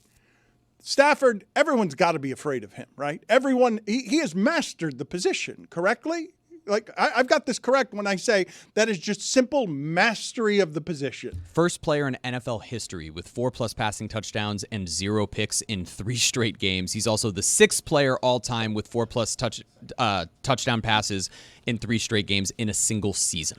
I saw such a great example yesterday after the Rams won that game. Such a great example to show or to remind you how awful those Lions teams were that he was on. With Matthew Stafford's win yesterday, he now has a career 500 record. That's wild. You know who the favorite in the NFC is? It's the Rams, according to DraftKings Sportsbook. They have the second best prices on DraftKings Sportsbook to win the Super Bowl, behind only the Chiefs. I mean, they're very good. No one would dispute that. In a league where, look, I know Denver's got 2 losses. I know Colts got 2 losses. And all of you would say the Chiefs would be favored. Any field you want to put them on, I'm going to favor the Chiefs to win that game. But you wouldn't do it with the Rams. You wouldn't necessarily do it with the Rams. It's not something that when I think of good teams in that league, I think of very few who get to be good quietly. And they're a different kind of good as the Patriots, because I don't believe the people listening to this believe that the Patriots can just run through the postseason. No matter how good Drake May's been on the deep passes, no matter how well they're coached, no matter how disciplined there are. You got to see it. But it's just, I don't believe that people will believe that the quarterbacks in the AFC can knock off Mahomes. Like, it's just not something that anyone listening to this is going to believe. But if I put Stafford in that game and I put it anywhere, I could put that on any field, all of a sudden you've got a mastery at that position that is unlike any other mastery, I would say. I don't believe, even though Lamar Jackson and Josh Allen are singular MVP talents, I don't believe they've actually mastered the position the way Stafford has, where Stafford could still dominate the game, and he's not even one of these mobile guys. You kind of need to be mobile these days in order to get it done most effectively at that position. He's the only one doing it with straight drop back, because Drake May is a hell of an athlete. Like that guy's running all over the place. He's not viewed like Josh Allen. My guess is, can you look this up for me? Drake May's rushing stats versus Josh Allen's rushing stats just this year. Would you be kind enough to just look that up for me? Because I don't believe people are assigning the mobility to Drake May that he actually has, and he's not getting the credit for running around the way. He had like 90-something rushing yards in a game against Tennessee last year. Let me ask you something about that draft class last year. Drake May, Jaden Daniels, Caleb Williams. If you had to pick right now which quarterbacks you would want from there, Jaden Daniels is first, second, or third? Well, he's just, when he's coming off of injury this way, is it fair to even make an assessment? Like what we've seen from C.J. Stroud in terms of regression is something you were beginning to feel with Jaden Daniels this year. Jaden Daniels at LSU averaged 10 yards a play. That's what he was averaging at LSU, and he made it look awfully easy his first year. But I'm thinking that most people listening to this would take Drake May, would they not? Would they not take Drake May just because of what he's doing with the deep pass and with skill guys that we don't believe to be as good as Washington's skill guys or Chicago's skill guys? Because that's a lot of help that in those two huddles. I don't believe we regard the Patriots' skill guys that way. To your point on rushing, Drake May has 283 rushing yards this year to Josh Allen's 311. The difference is the touchdowns. Josh Allen has 7 rushing touchdowns to Drake May's 2, but that's in part because he's completing so many passes deep down the field to those weapons. And as we pointed out earlier against the Dolphins, that was the big issue for the Bills, is their skill guys can't get open down the field. It's a really good job by the Patriots of not necessarily acquiring splashy names outside of Stephon Diggs, but guys who can burn down the field because they knew what Drake May's strengths were. I should make a correction, by the way, on what it is that I said earlier about the Bills game, because that Bills-Dolphins game was lost because the Bills could not stop the run and cannot stop the run. I put too much of that on Josh Allen just because I'm expecting Josh Allen to score more. He was fine yesterday. Like, he was that stat line is totally fine. They moved the ball. They just didn't score. I'm not used to the Bills not scoring. I did want to ask you, though, Zaz, because you're covering college football so intensely. over the weekend. Is a Cuban going to win the Heisman Trophy? Because I have not seen a Heisman moment until the end of Indiana-Penn State. Now, I know that Indiana has been running roughshod over everybody. They've been winning big. Fernando Mendoza, I can't get used to saying that name as a quarterback's name, and seeing it at Indiana is super strange. But if I told anyone listening to this, never mind James Franklin, never mind Signetti, if I simply told anybody listening to this, hey, Indiana and Penn State are playing a football game at any time in your lifetime, who's got the better athletes?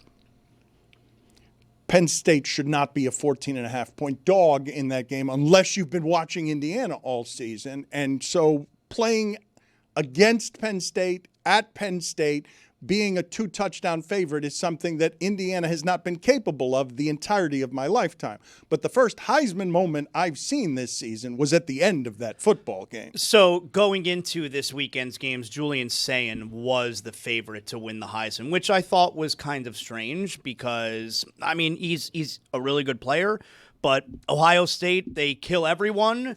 They don't play anyone, and they kill everyone, and so Julian Sayin doesn't have any real moments. I mean, heck, the one close game, which you could say maybe is Ohio State's only good win, which we didn't really realize at the time because Texas didn't look so great, was that first game against Texas. It's not like Julian Sayin had a big moment. They were up 14-0 in that game, and the defense made stops. It's important that you pointed out the end of the game this weekend with Indiana because, yes, that feels like a Heisman moment because not that Indiana's playoff hopes would have been dashed. They likely still would be totally fine as far as a playoff spot, but certainly their chances to win the Big Ten and definitely their chance to get a bye in the first round of the playoff was absolutely on the line in that game. And to do it on the road when Indiana hadn't won in Penn State like ever, or it was like 1,000 years. And they asked Signetti about it. He's like, this team's never played here. Right. So they never win there. And unbelievable play at the end of the game. Yes, it felt like a Heisman moment. So he's back now to being the favorite at plus 160, barely over Julian Sayin at plus 185. I feel like he should be winning the Heisman. I feel like the odds should be a little bit more in his favor. A Cuban from Columbus High School. Was he a big deal when he was in? Because yes, he's from Columbus. He wasn't. I don't remember his name being thrown around here. He wasn't a big time prospect. Went to Cal, earned the starting job over there. Went into the portal this year. Plenty of big programs had an opportunity to bring Mendoza in and decided to go elsewhere. And he goes to Indiana. His brother is his backup over there. And every week, the kid just gets better and and better. Put it on the poll at Le Batard Show. Can you believe you've lived long enough to see the Heisman won by someone named Fernando? Because I can't get used to that. Gus Johnson at the end of the game, he knew the game he was calling. And what Zaz is saying is significant, right? Because it's not just that you're protecting an undefeated season. You're protecting an undefeated season when you've gone on the road and that team has all the momentum at the end of that game. That is exactly the spot where a team that hasn't been there before caves because all of it is too much. Here's Gus Johnson calling the end of that game. It's trouble! It's out! Touchdown! Unbelievable! I have no idea what happened there. I have no idea based on just the audio. Oh, what are you shaking your head? You're sour on Gus Johnson? What are you doing? What are you doing? You know what I'm doing. You can see what I'm doing. You don't like Gus Johnson? No. I mean, that right there is just yelling, number one. And that's what we were all doing. Okay, but I'm not on the play-by-play, you know? And I just feel like a big pass in the first quarter sounds the exact same as that you heard. That's not true. That is true. That is kind of true. That's not how. I've never heard a first quarter that sounds like that.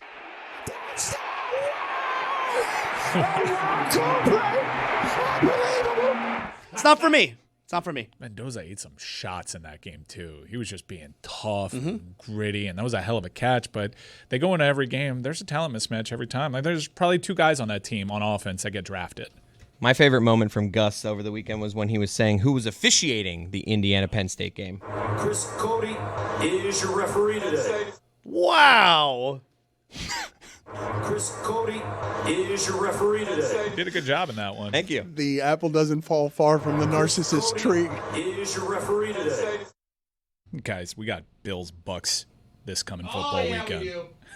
That game will make you taste the taste of wetness. I want tickets to that one. But I don't want to be guessing where to buy tickets and where my seats are going to be. I want to take all the guesswork out of buying tickets. That's why I download the Game Time app. Yeah, the Game Time app. You heard me. I create an account and I use code Dan, and I get $20 off my first purchase. You can too. Use that promo code DAN. Terms apply. Swipe, tap, ticket, go. Come on, taste the taste of wetness. It's a strange marketing campaign. I don't believe that people are aspiring to taste the taste of wetness. Put it on the poll at Le Batard Show. Are you aspiring to taste the taste of wetness? I was in Los Angeles most of last week, and so I didn't actually get to talk about that World Series as much as I would have liked to. So I just want to ask you guys two questions based on that epic, historic World Series. One, did you guys know that as Clayton Kershaw warmed up in the bullpen and the game was decided, he didn't know as it ended that it was over? He thought he was coming in to pitch because he did not know that they were ahead. He did not know that the World Series was over. Clayton Kershaw descended into full-blown senility by the end of his career. It's not just that he was bad at pitching. He didn't. You're surprised by this. You had not heard this? Yeah, why would anyone not be surprised hearing that? I was also surprised. It didn't register for him that they had won the World Series. But the other question I wanted to ask you guys, because we mentioned last week that series just in extra innings had more memorable moments than your average World Series. The thing I wanted to ask you guys is how haunting, and I want you guys to think about this for a second, how haunting do you believe all of that will be going into the future for Alejandro Kirk? The fact that you're coming up in that situation, first and third, it's the situation every kid dreams about at the beginning of sports. I get to come up in Game 7 at home. Canada wants to win something meaningful when Canada doesn't win anything meaningful ever. You're knocking off the giant. You have in front of you, first and third, one out. But you're shaped like no baseball player today is shaped. You're not much of a runner, and you ground into a double play on a broken bat, hitting the ball in the one spot that you can't hit it, where they're going to turn a quick double play. And you go from all of your dreams to this is going to haunt you for a while. I imagine that this is the kind of thing that makes you not sleep for many nights if you care about sports, I think that guy's great. That guy's great. He was great in the postseason, but the season, all of it dies. Vladimir Guerrero's on base. They've gotten the game to the part of the lineup that the Blue Jays trust the most, and then at the end of the game, I imagine that he has trouble that he's still not sleeping correctly because of how all of that ended for him. We have examples of pitchers who never really recover from that moment. Are there examples of good hitters who never recover from that moment? I'm trying to remember a moment like that for a hitter, right? There's a Mets at bat of some sort. I think it was Beltran who just took a third strike to end the season. And you can't take a third strike to end the season. Against the Cardinals, you have to swing the bat. But off the top of my head, I cannot remember quite that kind of haunting where you go from, you're going into that batter's box thinking, this is all my dreams come true. I'm getting the opportunity that everybody wants for my country, for my team, for my teammates. I've got the ability to slay the giant here at home and end the most epic World Series, maybe since Joe Carter did it 30 years ago for Toronto by hitting a walk-off home run. But that was a Game 6. That's not Game 7, end of the game, runners on first and third. All you need is a fly ball to tie the game. But instead, you become something that's an eternal, horrific at-bat where people will not forget that you failed in the spot that all the kids dream about. the shame of it for Kirk is he had been so special through the entire postseason and even in the World Series. Remember, he's the guy who gave them the lead in Game 3 with a home run and was so effective offensively for them, taken out in the 12th inning of that 18-inning marathon, so not given the opportunity to turn out to be the hero in that game that could have given them a 3-0 series lead. Instead, he comes up in this spot after catching a grueling season nearly every single game and being one of the best defensive catchers in baseball, hitting the crap out of the ball all postseason long, and then hits it right into the spot where Mookie Betts can make that spot play. you can't hit it.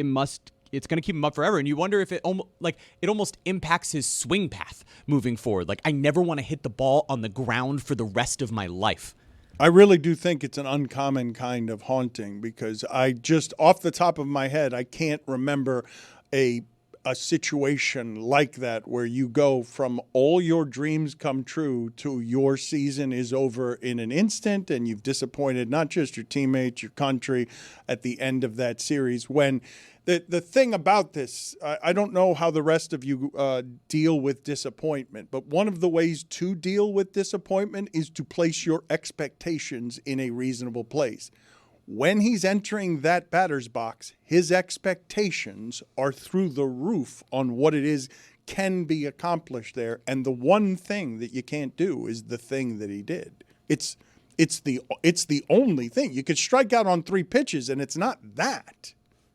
Again, that's the shame, right? Because I would think his fan base will be forgiving of that moment, considering what it is that he did to get them there, and the fact that Yamamoto came in and mowed down everybody. Well, and there were over also multiple so innings. many other chances. Yes. That game, right? That they should have won. Right. That's the thing. He's not the only one who came up short. He's just the one who ended it. It's Bieber who gives up the home run in the previous at bat. It's like or how Miguel about the base Rojas. runner on the force out at home? Like, I would put him in front. That the punctuation is where it is that you go from all of your dreams to the worst nightmares. Something I had happen to me during football. This continues to happen to me in a way that's surprising. It is legitimately surprising what washes over me. I'm listening really briefly to Carolina Saints yesterday. Whoa. Carolina's in the mix now. Their season was over every time they won, but now they're back in the mix. I don't lose that one. I don't understand your approach to the Carolina Panthers. You wrote them off after a win, but now after a bad home loss to the Saints, they're in the mix? In the mix, yes. Well, now I'm trying to be at this trough where everyone is eating, trying actively to be provocative for the sake of provocation. But the thing that swept over me, that keeps sweeping over me, is I feel bad for Chris Myers. Because he's the one who has to broadcast that game. And I'm like, he's done too many of these. He needs to be promoted to something that's not this game. That him having to be forced to watch that game, he's been doing too many years of that game as a local product here in South Florida, went to Chaminade High School. He deserves, put it on the poll at Le Batard Show, Juju. Does Chris Myers, after all these years, deserve to be promoted from that hell that is Carolina Saints? Is Chris Myers NFC Spiro Ditas? He always gets stuck with that game. That one. Spiro got stuck with Browns Jets. Woo!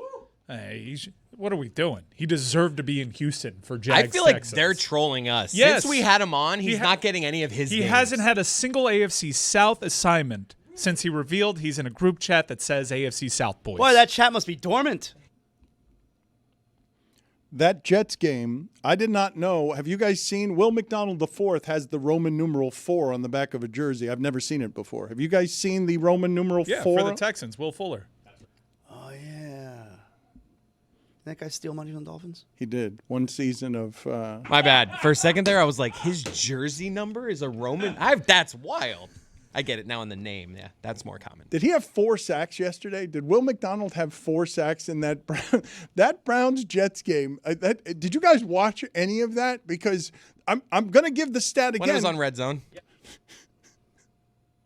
I mean, they had 2. The Jets had 2 consecutive kicks returned for touchdowns. That's as good as the Jets have felt in how many years? Those 2 kick returns for touchdowns. Justin Fields going 3 for 6 for 5 yards with an interception, and watching everything that was happening in that game. The total in that game was lower than all the other totals yesterday, and they went over it fairly quickly because they got the Jets actually, quiet as it's kept, you'd have no reason to know this, their special teams have been very good this year. It's the only thing about the Jets that have been any good. But nobody thinks that the Browns of Dylan Gabriel's not the answer there, correct? Like we're aware that that's not a solution to anybody's problems. I don't know if they're aware. We're still tracking towards a means plan. If you remember, they go to Dylan early, and then they're going to eventually get to Shador by a means plan. Yeah, I mean, I would have thought that is the plan, but it seems like they hate Shador Sanders. And it seems like he's not ready. But when you guys are watching any portion of Browns Jets, are you made sad by what it is you're doing with your life? I am so happy that I'm not doing that with my life anymore. Honestly, I've come out of on the other side like so happy. You're Tim Robbins. You're Andy Dufresne from Shawshank Redemption. I can't believe this isn't my life anymore. Do you understand? Like that was my life for 20 years. So that game. It doesn't like. You don't miss it at all? No, I certainly don't miss that either. There weren't really any good times. Thought you're a Bucks guy now. You're not stressing that loss yesterday? I am stressing a little bit. I mean, they're still so hurt. How do you come out of a bye week more injured? But do you, will games be going on, and I understand that you got Red Zone on, whatever. You don't take out your phone and follow what your former favorite team is doing? No, first year I was keeping an eye on it a little bit more, and the Deshaun thing was a national storyline, so you had to follow it. Now it's just like they barely exist. Wow. Good for you. Clean break. Thank you. It means a lot to me. Now, if they drafted Cam Ward, I would have been back in. I would have. That was our one opportunity. Wow. But thank God. So now I'm watching great Titans football, mind you. I'm curious as I say this question what the answer is, because it's not something I've considered before. How many more bad teams are there in the league that you know are bad than teams you know are good? Teams that you trust to be good going forward. Who is at the moment are the Chiefs the betting favorite? Who's the we talked about and this. then the Rams. Yeah, it's Chiefs and then Rams, and then Steve Martin. Do we know the Ravens are good? Well, their schedule, the next 3 games are going to make it so they are good. Look at their 4 and schedule. 5. Ravens are back, Jack. Look at what their schedule is the next 3 games, because that was the tough one. Yesterday was the tough one in Minnesota. I think they've got Cincinnati, Cleveland, and the Jets next. I think those are their next 3 games. I'm starting to get a little pissed off at how much J.J. McCarthy is confusing me. Yeah. I don't know why you'd believe in J.J. McCarthy. He's started 4 games. Because he's had 2 electric quarters where I'm like, I see it. I see it. What do you see? I see it. No. This is the thing about that league that, look, Davis Mills has 6 wins in his career. 3 of them are against the Jags. The Jags think Davis Mills is Patrick Mahomes. Put it on the poll at Le Batard Show. Do the Jags think that Davis Mills is Patrick Mahomes? Is that why Tony was so in on Davis Mills? He just watches so much Jaguar football that he thinks Davis Mills is Dan Marino? Tony's in on every quarterback. Yeah, but that one specifically. No, because Colt McCoy will always give you that game once in a while. Like, we could do this. What's the commercial for backups? Is it Progressive? I've thought Trubisky's in these commercials. Taste the taste of wetness. Bridgewater is in these commercials. I've thought that their agents, that they should have more dignity than this, that Trubisky and Bridgewater shouldn't take that money to be backup orderers because someone screws up a fast food order. I want to see the email back and forth between the quarterback and his agent, because it gets pitched. He goes, I'm not doing that. I don't want to be a backup. And then they get the number. And he's like, all right, I'll do it. I think Gardner Minshew turned that down. And should have taken it. Like, he's the personality type who should take it. I also enjoy from those commercials, and they've been doing this since Brian Arakpo was doing it. Saying their name. They have to name their name because otherwise you wouldn't know it was Trubisky, or you wouldn't know it was Mitch Trubisky, get over here. Hey, Case Keenum. I mean, they did the same thing with Baker Mayfield. Yeah. Despite having started 1-5, the Ravens are a massive favorite to win the AFC North. Did I have their schedule right over the next 3 games where they're going to have a 5-game winning Browns, streak? Jets, Bengals. Steelers also piss me off. I don't like watching them. It's a weird team. They're not good. When did Aaron Rodgers become a huge scaredy cat? Guy hates contact. He's old. He's just flinching and running away and throwing balls in the dirt. The guy hates getting hit. And he's extra pissy this year. I don't like him. Did he just quietly stop doing McAfee? Because you say he's extra pissy, but I don't see him making any more headlines. Did he pissy at his teammates? No one can stare down a teammate and make them feel like more with their face than Aaron Rodgers. Marino was the best at that. Oh, Marino was so good. Aaron needs some stubble. I don't like clean-shaven Aaron. Not a good look. Brady was pretty good at that, too. Brady was pretty good at showing everyone else's imperfections. Also, what's going on? Chargers, why the yellow pants? You're going out of your way to make this hard? Ravens, too. Screw you, Ravens. Weird You're playing uniforms. the Vikings, and you're like, hey, let's dust off the purple pants here. Yeah, it was weird. Let me explore something with you when Mike Ryan says huge scaredy cat Aaron Rodgers. And I'm not going to disagree with you, but Aaron Rodgers is of an age that, to me, if you told me right now, hey, you know who hates getting hit? Nick Folk. Nick Folk hates the way that he's getting better. Once you're over 40, once you're around 40 years old, it seems like a terrible job to be being hit by 330-pound people. No, I understand. I don't want – it's not my job. But it's also something that he's been doing for 20 years, and now it's just like a super odd time to be all of a sudden like, I'm over this. Like, if you don't want to get hit, don't play the game. There are so many plays that I'm watching Aaron Rodgers in the pocket now this season where I'm like, that dude is old. It's also the Achilles thing, and it's natural. Like, guys don't excel at this age for a reason. There was only one, and we were having an honest debate as to whether or not he cloned himself last week. Like, he's that much of an outlier. But there's so many times in the pocket where I'm like, Aaron Rodgers in Green Bay would get out of that 9 times out of 10. And now he's just giving himself over to sacks or throwing balls in the dirt or getting rid of it as quickly as he can because the dude just does not want to get touched. They're 5-4. It feels like they have no chance of making the playoffs.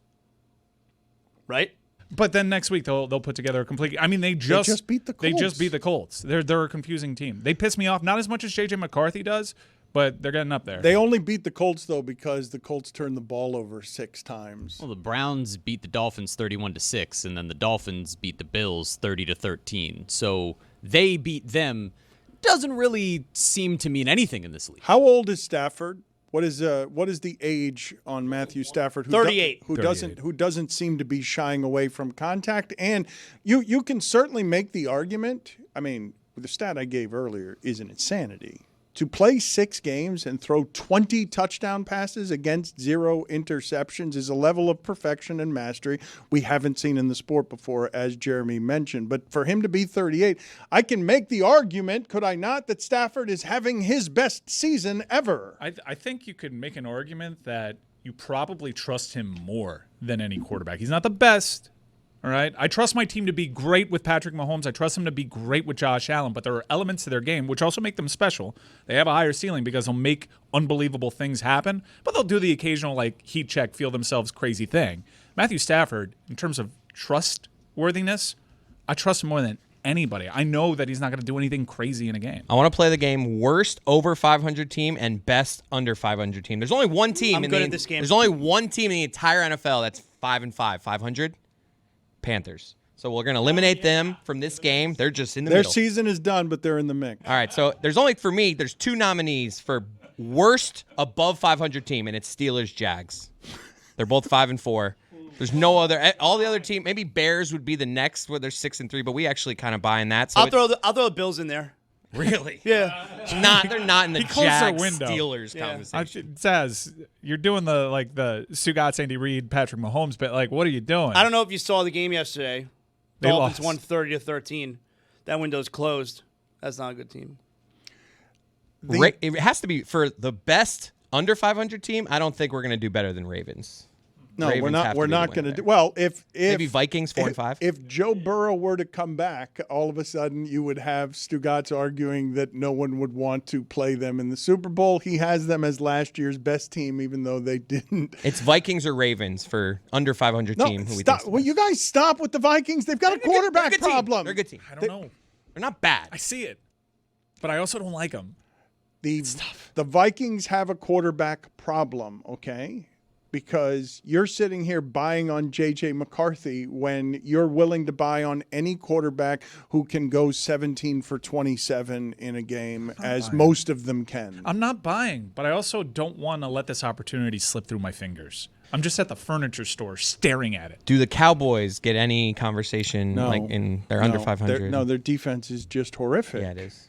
How about the Dolphins? I mean, come on, 1-0. 1-0 since they fired Chris The game's Greer. over. Stop that. Defense Dolphins was 3 backup playoffs. really good. Okay. The Dolphins, shot. though, There's a lot of season getting back to what I was originally saying earlier in the show, in terms of surprising results this season, because the Dolphins have now had 2 of these games where they put up 6 points, okay? They did it against the Ravens. They did it against the Browns. Then they go out there against the Bills, and they drag the Bills. Drag the Bills in a game that was never close. You were expecting the entire time for the Bills to do something just because they can be scary offensively and they've got an MVP at quarterback. But in terms of surprising results this season, can it be an 8-point dog at home? Is that the most can it be the most surprising result of the season, or is Cleveland Green Bay going to be that? No, I think that's the most surprising surprising game. And I'm just wondering, like, Sean McDermott's got to be the first coach ever to lose a game when the other team called a timeout before the first play, right? Like, that's first time ever? Yeah, that's probably the first time that's ever happened, yes, because I've never seen a timeout called before any time has come off the clock. You realize that and the timeout is just a chef's kiss. Okay, but do you realize that McDaniel could have called that timeout on Friday or Saturday and it felt the same as what? There was no time off the clock. Pretty sure I saw Randy Shannon do that 6 times. The Dolphins had no timeouts remaining with 9 minutes left in the first half. Sean McDermott's got to be the first coach to ever lose to a team that had no timeouts remaining with 9 minutes left in the first half, right? Can I ask the rest of you? Window's closed, Dan. If you were Joey Bosa and you had a cast on your arm and your defense stinks and everyone's injured, but you're out there with a cast on your arm, and Achane, who can be tough to tackle and broke a lot of tackles yesterday, if you look at the sidelines and your coach, who looks dumber when he's wearing glasses, just yelling at you, wrap him up. And you can't even give him the middle finger because you got a cast on. You've got it. His hand, I don't believe, was free. I believe the cast was over the entirety of his hand. Was it not? Sounds like it makes it difficult to wrap up. It would seem like what good is your coach doing in that spot when a tackle is being broken and you feel bad enough and you look at your sideline and your coach is telling you wrap him up, as if you're not a professional football player who knows that he's supposed to wrap him up. Well, but what's McDermott supposed to say in that spot? Like, he's yelling wrap it up to everybody else, but if Bosa's involved, it's like, wrap it up. No, except for you, Bosa, because you're wearing a cast and it's really hard for you to wrap it up, but everybody else wrap it up. What's he supposed to say? Jeremy, would you do me the favor, please? I don't think that a cast should be around the fingers, but I don't know what part of Bosa was hurt that made him wear a cast that now has me imagining that the cast was also wrapping up his fingers, because I don't think that's a cast that they do in medicine, but maybe he had a finger wrist problem. I don't remember. I remember, like, I'm watching this and I'm like, Bosa you need your hands to be able to wrap somebody up like you get. Yeah, my favorite's when they make it the club. Yeah, it's a club. That's it's a club. like, no fingers. Okay, so let's just get something straight. You're allowed to punch players during a game, and you're allowed to actually play the game with a club, which for all intents and purposes is a weapon. If you have a club and you're swinging at people, that's a foreign object. That's how Owen Hart used it. Yep. He's got a club, and he's allowed to swing it at people. Where were you on Lex Luger and the illegal forearm? I didn't like it, he had the plate in his I didn't arm. like it. That was a point of contention for me as a kid. How is that allowed? He's got a metal plate in his arm. It is too bad that Greg Cody is not here with us today, not just because the Homer Dolphins were celebrating, his Homerific Dolphins were celebrating in the locker room as if they had won the Super Bowl. And he was bragging on the Greg Cody show that came out this morning that he had the Dolphins with the spread yesterday, shockingly. Yeah, he always picks the Dolphins to keep it close. To lose, but right, cover. Right. Well, he also had them, though, having a winning season, as I recall. 15th best team. Yeah. Well, they're about to win 3 in a row. I mean, if you go ahead and look at this schedule. Now, they might lose the Commanders, and then they might win 3 in a row. The Commanders have lost 5 straight games, and they have Marcus Mariota at quarterback. That's fair. And then they have a bye week, and then the Saints with Tyler Shuck, and then the Jets. They're going to go into Monday Night Football at the Pittsburgh Steelers with a chance to get to 500. W. How many more And they got the bad Bengals? teams are there in the NFL than good teams? How many more teams are there that you know are bad? Is bad or Because good? Put 'em into either well, category? because we just talked about the Ravens and the Dolphins schedule, and all of those teams are bad. Like everybody, the next month of games for the Ravens and the Dolphins, they're playing bad teams, and the Dolphins are a bad team. I think there are more good teams than bad teams. No. Yeah. You know who else pisses me off? Atlanta. Who are you? That's a bad team. Yeah. They're not going in the good bucket. I won't sit for that. I got 10 bad teams. I mean, they almost won at New England last week. They should have. Yeah, but almost winning.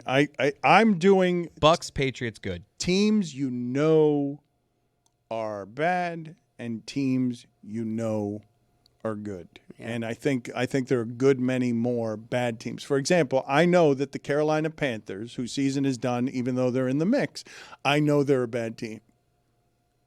I know the Carolina Panthers are a bad team. I mean, they won at Lambeau. Yeah, so did Cleveland. No, Cleveland won in Cleveland. Did they? Yes. Oh, I thought that game was in Green Bay for some reason. Regardless, winning in Lambeau or not winning in Lambeau, I'm not sure Green Bay's a good team, even though they could be undefeated if not for their losses against bad teams.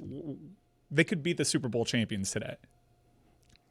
I'm not positive Green Bay's a good team because of what their losses are, not what their wins are. Yeah, they're strange. They're going to have like one of the better wins in the season if they beat the Eagles tonight. They've got the worst tie that we've They have seen in a worst long tie, time. worst home loss to Carolina, and then they lost to Cleveland. They have one of the best wins of the season, too, though. That first game against Detroit, they killed them. They're a very strange team. It's interesting that you've checked out on the Browns, and yet you made that correction on me on where that Green Bay game was played, even though you're not paying attention to the Browns at all. Dan, I care about being accurate. I'm not a man that's just going to stick to his guns. Also, I had like $400 on that game.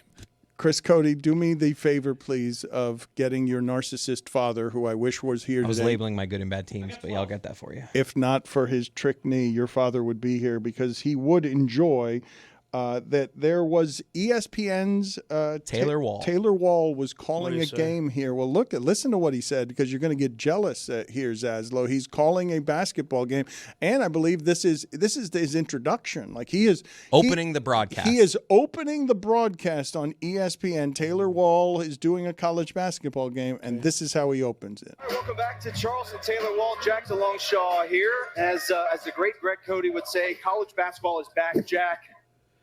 That's awesome. I mean, that's awesome. All right, welcome back to Charleston. Taylor Wall, Jack DeLongchamp here. As the great Greg Cody would say, college basketball is back, Jack. So inside. even the guy next to him was just like, okay, whatever that means. Keep it moving. I mean, that's real confidence, though, at the start of a broadcast to be so. Do you warn your partner you're Right. going to do that? Right. Listen, I'm going to say something. Just roll with it. You guys have the same kind of reaction to the start of college basketball season that I did, which was, not yet. It is too early. Like that's an after Thanksgiving thing for me. Oh, that's a March thing for me. I think it's a March thing for like 90%. It's a 2-week thing for Dan. Yeah. The people that are really into college basketball are either in Indiana or they gamble way too much. Not enough options for you on the gambling that you need to do college. You need to do college basketball in November, dude. Before you know what anyone is. The people that make a lot of money on gambling, on sports gambling, they love their college basketball. It's the one with the lines where it doesn't matter what the house has.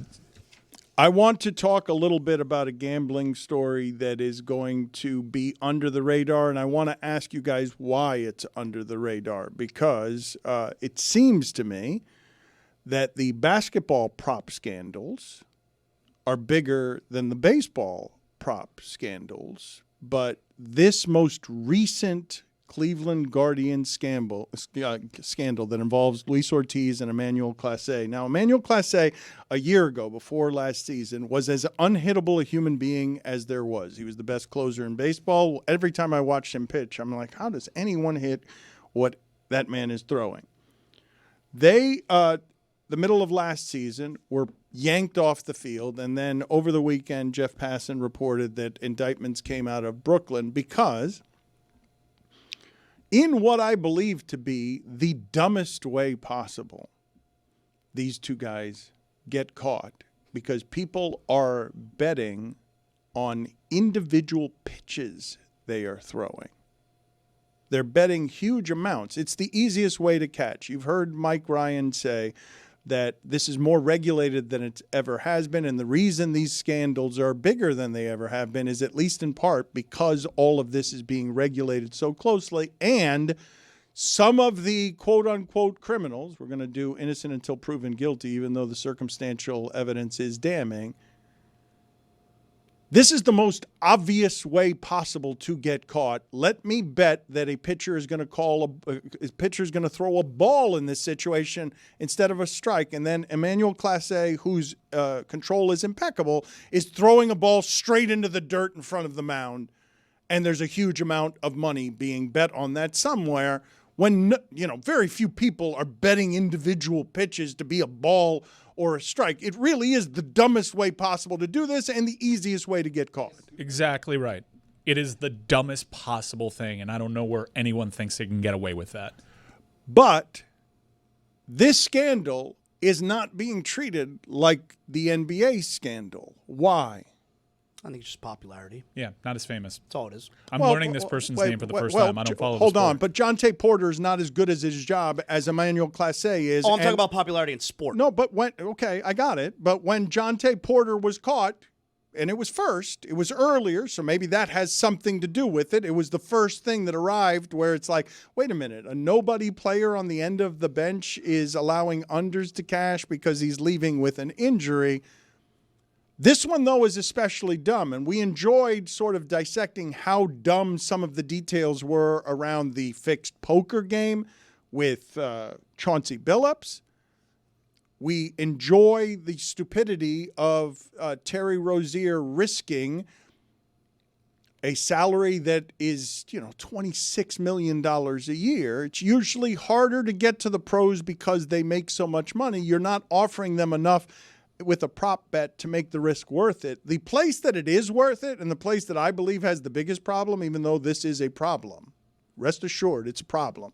It's got the attention of Adam Silver. Adam Silver does not want this anywhere near his league. The place that it is the biggest problem is UFC, because those people aren't being paid enough, and the risk ends up being worth it when they're totally in control. The problem in UFC is those guys have been training so long on how to survive and win that they're very bad at losing and making it look like it's an accident. They're bad at it. Like, people who are watching UFC fighters throw fights can tell, wait a minute, that's remedial. He should be able to. This person is such a favorite that what is happening in that spot is something that, a white belt in karate would be able to defend that better. They can't just fake taking a punch to the mouth and going down.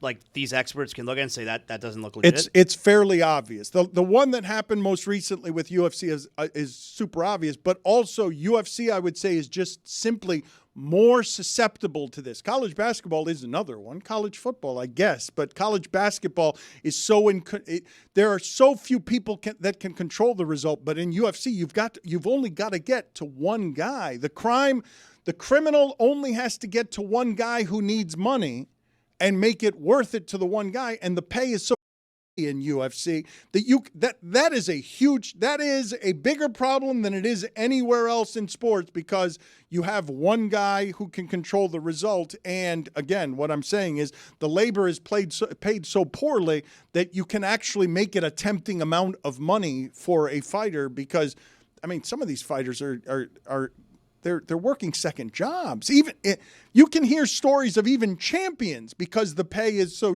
in UFC. To me, that is vastly more dangerous in terms of the structural integrity of the sport, but you're starting from a place where the sport doesn't have very much structural integrity. Boxing and the fighting games, they're notoriously in the sewer and notoriously susceptible to this kind of stuff. I feel like we could do it in tennis, too. Tennis, and that's why it usually happens. It happens a lot in tennis. I feel like tennis is pretty easy. These scandals there was a massive one with Juventus in 2006 before gambling was legalized here. Like, this is really it's as old as sports are. gambling scandals around it, and probably some of the more effective ones ever, and the largest in scale. You don't know about them. Oh, but Mike, hold on a second. The place I've got to stop you is that the money in sports is so giant with the salaries of athletes now. You're talking about tennis. Tennis players are paid well. Tennis winners are paid very well. Even in UFC, the winners aren't paid that well. Yeah. That's why Francis Ngannou is going and doing boxing matches, because even as heavyweight champion of the world, he's like, this isn't enough money. That's why John Jones isn't fighting as much as he could be, because he's like, this isn't enough money to be worth it for me. But in tennis, the checks are big. UFC, no, man. Those are not big. You can absolutely, and it's not a prop bet. It's not like, hey, in one game can you go under here and walk off with an injury.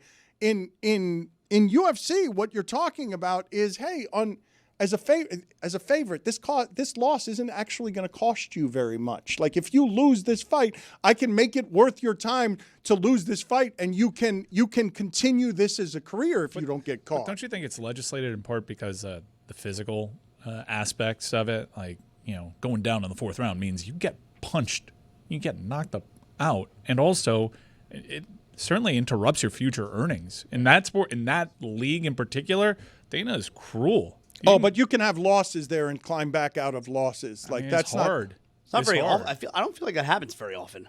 It's hard to climb out, especially if you're on the undercard there. Like, Dana churns these fighters out. I don't agree with you there. I see all the time fighters fighting big fights who have 4 and 5 and 6 losses. Losses happen in that sport. You can absolutely rebound from that. A couple, but like lower undercard guys, like, I don't think so. Okay, but that's not what we were talking about. What are you nodding your head at there, Kind of Chris? agreeing with Mike that like a few losses in that sport, you're not getting big money fights anymore. The part that's crazy with Clase and Ortiz is that Clase had been apparently doing this for a couple of years, and then ultimately he brought in Ortiz. He threw a couple of pitches that got flagged, and then right away they were both suspended. So it was just because he wanted to get Ortiz a little taste. Come on, taste the taste of wetness. It's a strange advertising campaign. I have 16 good teams, by the way. Half the league is good. No way. No! Lucy Rodin will be with us here. She went somewhere strange this weekend. What was that game that she was covering? I just saw some footage from Georgia, from the Georgia Southern football game. Appalachian State. Okay. Boone, North Carolina. What a beautiful place. All right. We will talk to Lucy about that. But Amin joins us now for weekend observations and some other things. Did you have any commentary on some of the things that we covered earlier in the show? Zaslow judges people who sleep on airport floors. Mike Ryan doesn't like being judged that way. Zaslow is also someone who is against airplane mode on a airplane on his cell phone and will spill a drink on you if you tell him that he shouldn't mess with the. It got all over her lap. The pilot's technology. What are your thoughts there, Amin? Well, first of all, airplane mode is an absolute hoax. They did it because they don't want people to be on their phones talking and having conversations the whole time. It does nothing. I learned this in 2008, I want to say 2009, Dan. I was on the charter flight with the Suns, and I forgot to put my phone in airplane mode, and lo and behold, it didn't crash. And so I told my brother, who's an electrical engineer, and he's like, yeah, like the number of phones it would take to not be on airplane mode, to interfere with the plane's operation, you would need like 500,000 phones. They don't do enough individually or even collectively with 300 people on board to really severely interrupt airplane operations. Jeremy is sour. He's making an assortment of sour faces at you. These are just a bunch of people who don't like to take one for the team. Look, I'm not saying that my one cell phone is going to bring down this plane. But if everybody has that attitude, I mean, look at what happened in 2020. I just told you, if everyone had the attitude on plane, it's still not enough phones. There's a lot of planes in the sky. Take that from someone who didn't finish at Georgia Tech because he couldn't do the Widowmaker test, couldn't pass the Widowmaker test. I got a D in that. D is for done at Georgia Tech. It's true. Yeah, you don't have the engineering expertise required here to tell us whether airplane mode is a hoax or not. I don't, but if you were listening, Steve Martin, you would hear that I told you that my brother, who has a PhD in electrical engineering, was the one who reassured me of this. What are your opinions on airplane sleeping on the airport floor? Disgusting. Disgusting. Gross. Nobody. Get outta Can I just get on the front end? No, we're not sitting here saying, "Oh, we love to do it." I love nothing more than it's when you're stuck there for 5 hours. I'm not just gonna sit in these uncomfortable chairs for 5 hours. Definitely not going to lie down on the disgusting floor. Exactly. If the only place to lay down was the bathroom right under the urinals, would you be like, what am I going to do? I'm just going to sit in these uncomfortable chairs? But that's not the only option. You're just being silly. That's a silly It's close. comparison. No, it's not a silly comparison. 'Cause right next guess to what? People go to these urinals, pee everywhere, step all over that. Do you think they wipe their shoes on the way out? No, they're tracking all that all across the entire airport. Millions of people all across the country, flying from everywhere, stepping in God knows what. Yeah, but I'm Hell, tired. Ethan the other day stepped in dog, walked all over our office. You think I'm going to take a nap on the office floor? Do you know about that, Dan? I don't want to know about that. Oh, now Mr. Dog Lover doesn't want to know about that. See? No, it's not There's that I'm a Ethan. dog lover. It's that I'm an Ethan It is. hater. Oh. Yeah. Time now for Amin's weekend observations. It is time for to share his game notes. No one in the media will tell you what happened better than my boy. Weekend Observations is presented by Miller Lite. Turn on the original sound so I can hear the beeps. It is. Dan, we just didn't have a beep. Got it. Now it's on. Don't say it is. It is now. I hear it now. It was on the whole time, dude. We're not It going to do wasn't this. 'cause It was on the entire time. Stop being such a man. This is like the This start. is not This good. is the start to the I Dolphins did not game. hear beeps and I did not hear music. Then after I said turn it on, then I heard the music. You're not going to tell me it was on the We old all time. heard the beep. We all heard everything. You heard it. I'm on Zoom. That's Roy how pressed this no works. Roy did not click a single button. Dan, it's been a long ass time. Over 1,100 days to be exact. They dominated the past 3 years of regular season matchups. With one caveat. Because just like that, make no mistake, the Bills losing to the Dolphins in the 1 p.m. window is back. Last time, they blamed the sun. This time, it's the rain. Weather. I told you, Greg Cody. Be strong. Leave it to the Jets to up a tank job. Leave it to the Browns to lose to the team with 169 yards of total offense. Giannis asking if he has college eligibility. Got me thinking of two things. One, what would Giannis do in an NCAA game? Just think about it for a second there. Imagine Giannis playing against teenagers. Yeah. Number two, wouldn't it be hilarious if he was okayed by the NCAA only to be deemed academically ineligible?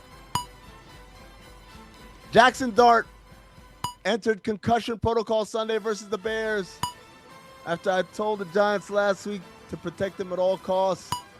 For Christ's sake, guys, we finally got something right. Don't turn him into Tua. Diana Rossini. What'd she say? Everyone owes you an apology. Davis Mills. Clutch. Led a 26-0 Texans score in the fourth quarter. She said that if anyone called the Texans, it would be no way and they would hang up the phone. I don't believe that that is something that the Texans should do. You guys laughed. And then what did he do yesterday? Clutch. That was Save the day. Jags being not clutch. That wasn't Davis Mills being clutch. Achan made the Bills his bitch. Wow. Mike, you asked if AI can be harassed. I think the distinguished gentleman from Mauritania on Pluribus would say you cannot. It's a good show. Oh my God, that It is show. a good show. Is Pluribus just the Rick and Morty episode where Rick dates the Unity? Daniel Jones' mouth looked like he was an extra on True Blood. Okay. What was that white stuff all over my screen in Giants versus Bears? It was like falling everywhere. You guys catch that? It was snow. It was snow games Oh, this weekend. Snow games. That's what that was. Okay. So it's doing that now, huh? It was early for that, right? Early November? It's a little early for snow games, isn't it? And Hey. college basketball. I live in Phoenix and I work in Miami. I wouldn't know. Dan wanting to talk about the World Series. Congrats, Chris. Great get for the slow report. Man, it was 10 days ago. What are you talking about? Two things that people weren't talking about, though. Zoe Saldana dancing in a T-Mobile ad while chanting, "I got rhythm, I got rhythm." The number can't be that high, guys. It just can't. Jackson Smith and Jigba. Too early to call him the best wideout in football? I mean, every time I look up, they're in the first quarter. He's got 4 catches for 82 yards. Jacksonville. Not a single player or coach was on their game. I guess you could say they were a team of Jagoffs. Jagoffs, Dan. They're Jags, and they were off. Does Dan think Alejandro Kirk is Canadian? You keep saying he let his country down. Or are you talking about Mexico? Because as someone who lives somewhere with a large Mexican representation, I can assure you he didn't let Mexico down. They like the Dodgers, Dan. A lot. Fernando Valenzuela, look him up. How many edibles are appropriate for a weekend trip? Tommy Tuberville thinks New York City will be completely Muslim in 3 to 4 years. No punchline necessary. People voted for that guy. The unsung hero of the Bills-Fins game, Paul. Is that his first name or his last name? I don't know. I do know that Dan was probably going to jump in and explain to me how I ruined the joke by asking. Dan, I get the joke. That's why I said it. That's what you did last week. It still haunts me that you thought I didn't get the joke. Here come the Ravens. If you bring a ton of edibles on a trip, make sure they're in a secure place, or else a dog might get into them. Oh, no. No. That's a very dangerous situation. No. Although simultaneously makes for a lot of hilarious photos of a dog high off its ass.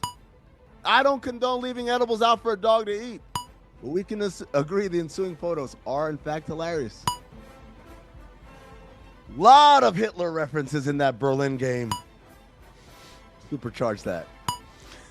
But yeah, they definitely hit the over on references to that particular despot. All because they played a game in that capital city. On to something completely different.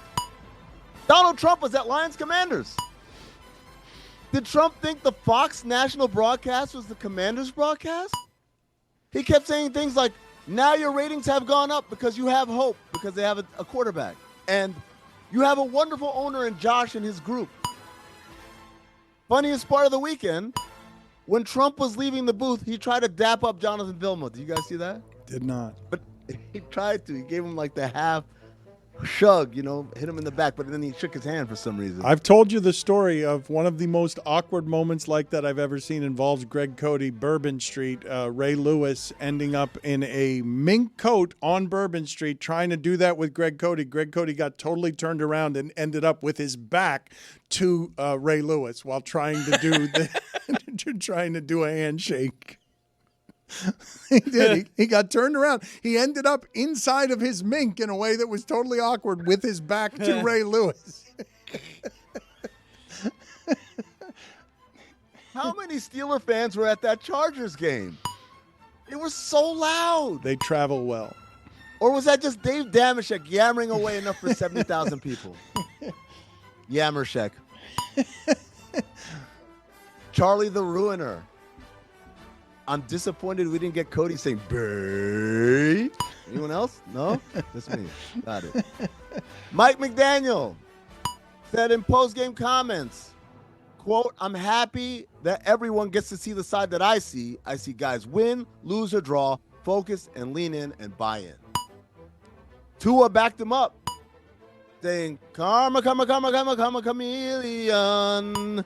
We beat a great team today, and I'm proud of the guys in the locker room. Lou Diamond Phillips. Don't judge me, you hypocrites. You guys all say, oh, Tua lost it. Oh, Tua doesn't have it anymore. Why do you think that is? Because of the CTE. You're not going to take the fun out of that for me. Fun cushions. Here's the science. What's up? Fun cushions. Fun cushions. There you go. Fun CTE. Here's the science, a Bar Rescue podcast. Me, Zach Harper, Chelsea Reynolds, and Colin Castard pull back the doors, bust open the books, and make the call for your support. Live Washingtons at noon Pacific, 3 p.m. Eastern every Monday. Like, subscribe, rate, review, wherever you get podcasts. What are you Had doing? a dream. What is that? That was What just is a that? promo. What's that? That's a You're promo. just doing a That's a promo promo. in the Observation middle was of just a weekend observations. That's straight not promo. That's right. observations. That's I Observe made this an promo. observation that I have a podcast every week. It's about Bar Rescue. We Subtle. do a live Washington on Mondays, and the episodes come out on Tuesdays. What? Had a dream. Dan announced his retirement live on air mid-show. Dude, the fans were going nuts. The crew was stunned. The big lead and awful announcing were scrambling to put out newsers. David Sampson was irate that Dan didn't leverage the moment in a better way. Local and national news outlets were blowing up all our phones with interview requests. I was the only one who thought it was hysterical. I just kept laughing. Because I told Sampson, I think he's doing an Andy Kaufman thing. He's not retiring at all. It was just a joke. You had a dream? This was in your sleep? Yeah, it's in my sleep. It's a very detailed dream. I don't remember any of My dreams are detailed. I write them down, Zaz. No one believes me, but I write them down. Also, for some reason, I had faxes all over my house like it was Back to the Future 2. Like, it's like, oh, Dan retired. Like, what? Why do I have a fax machine in the bathroom? Top 5 things I think is funny, but other people think is no laughing matter. OLI. A dog getting super high. Serious, but it's also funny. Number 5. My story about how Vanessa Carlton was destitute until the movie White Chick saved her career. Number 4. Dan fake retiring in the middle of a show. Number 3. Tua CTE jokes. Concussion. Number 2. The Instagram account Kids Getting Hurt. And the number 1 thing I think is funny, but other people think is no laughing matter. The missed connections bit I do. Missed connection. You were the stunning beauty who commanded everyone's attention and stopped traffic. I was the guy you T-boned in the middle of the intersection. Texas moved up 2 spots in the polls despite being idle. GT plays BC next week. About to bring a dark, clouded world and put the sun down on their ass. What's up, Trevor? Go to hell, BC Mike.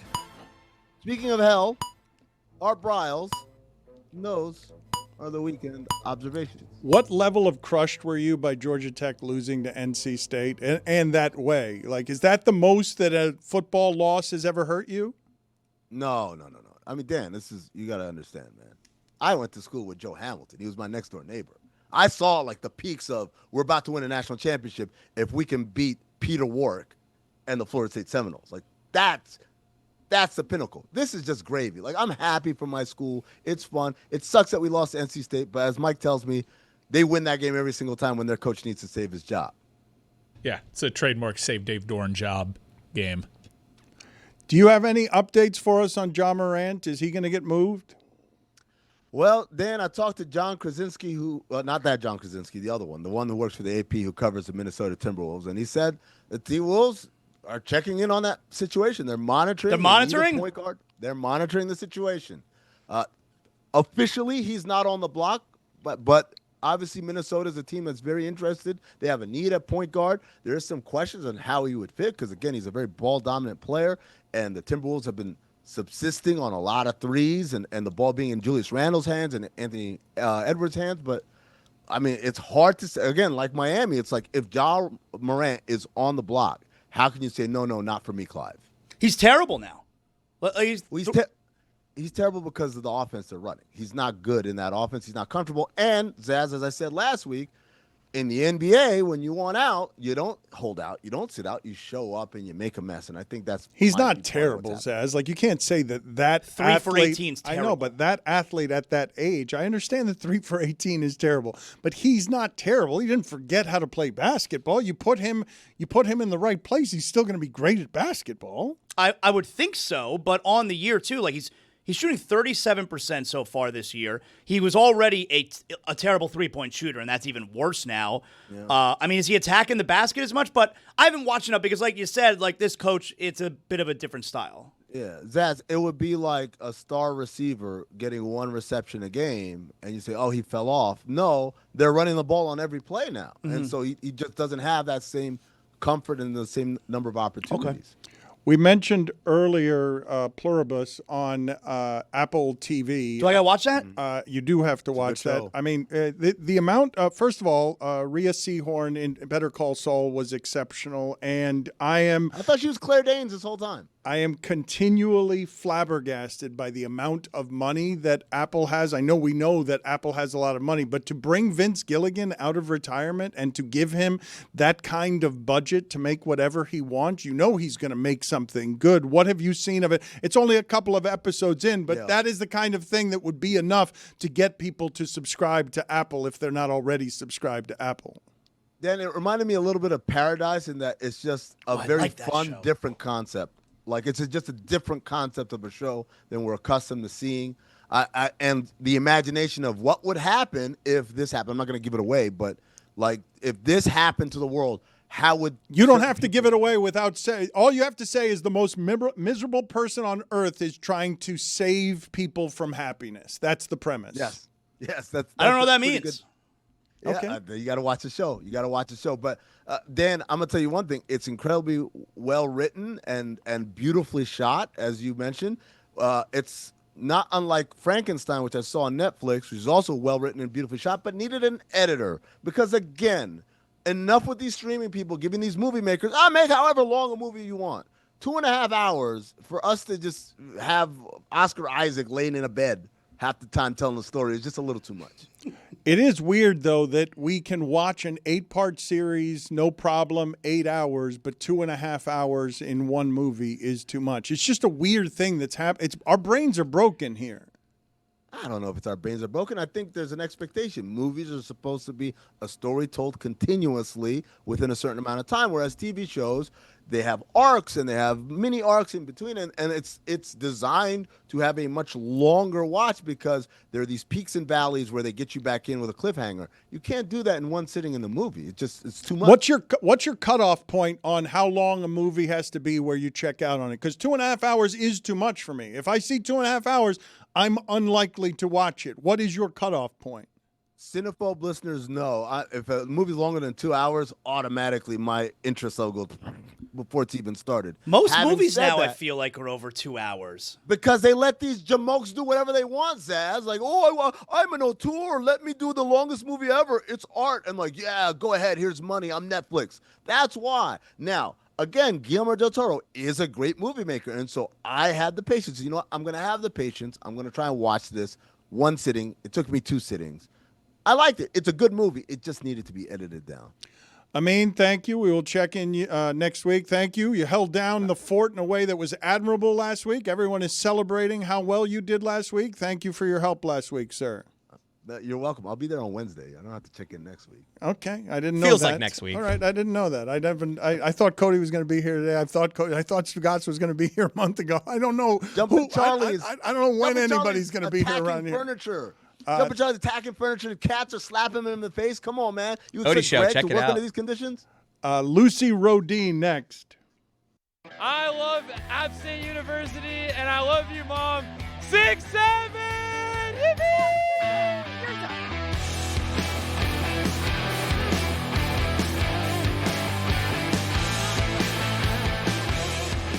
Dan, for the first time in off-roading history, we are at a group of 5 game. I am embarrassed, disappointed, and disgusted in myself that it took us this long to make it to the G5, but we're here for a rivalry. App State, Georgia Southern. These teams do not like each other. We're in the mountains. We're having a great time. How much do you hate Georgia Southern? Woo!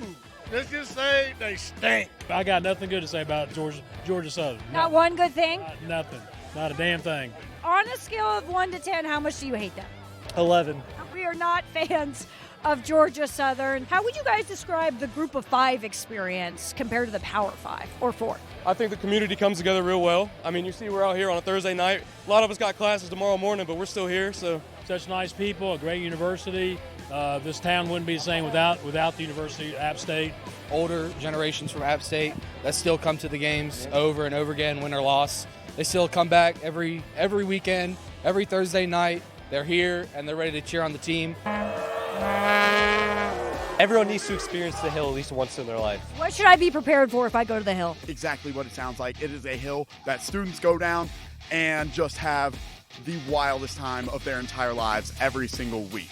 How many people do you see sliding down the field on a game basis? How many would you estimate? At least 15, I think. 15 to 30. So I understand you're the OG game bib wearer. How did this start? This started with a group of friends back in 2012.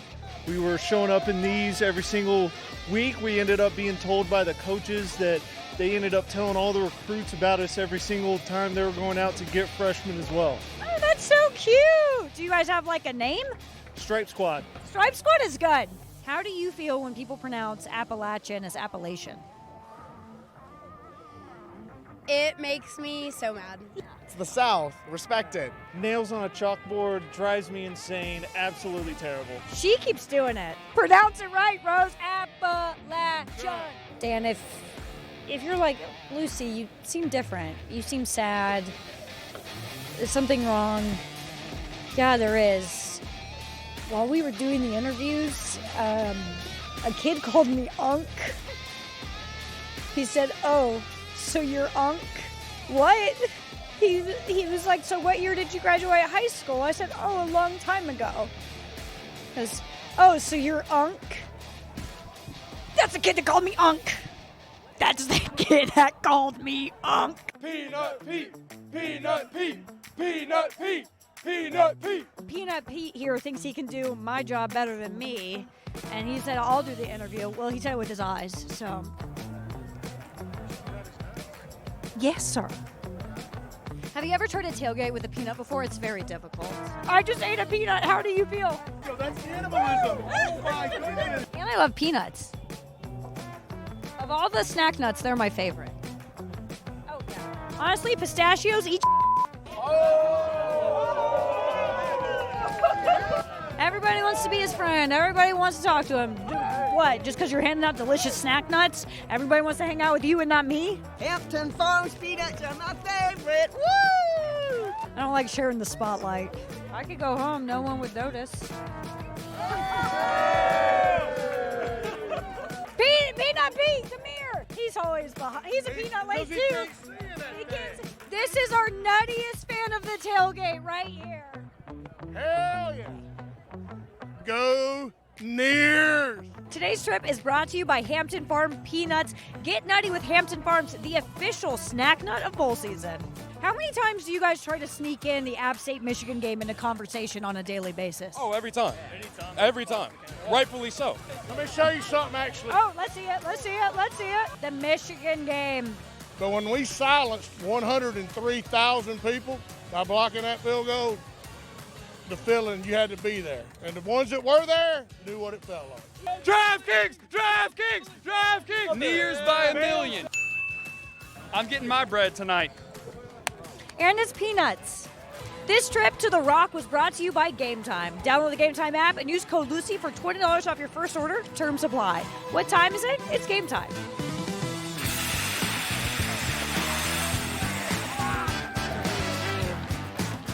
Dan, now App State did not win today, but we had a blast. We got to get more Group of 5 games on the schedule. But as they say here in Boone, lovely Boone, roll nears, drink beers. Maybe they could add scoring touchdowns to the list. I think that would help things out quite a bit.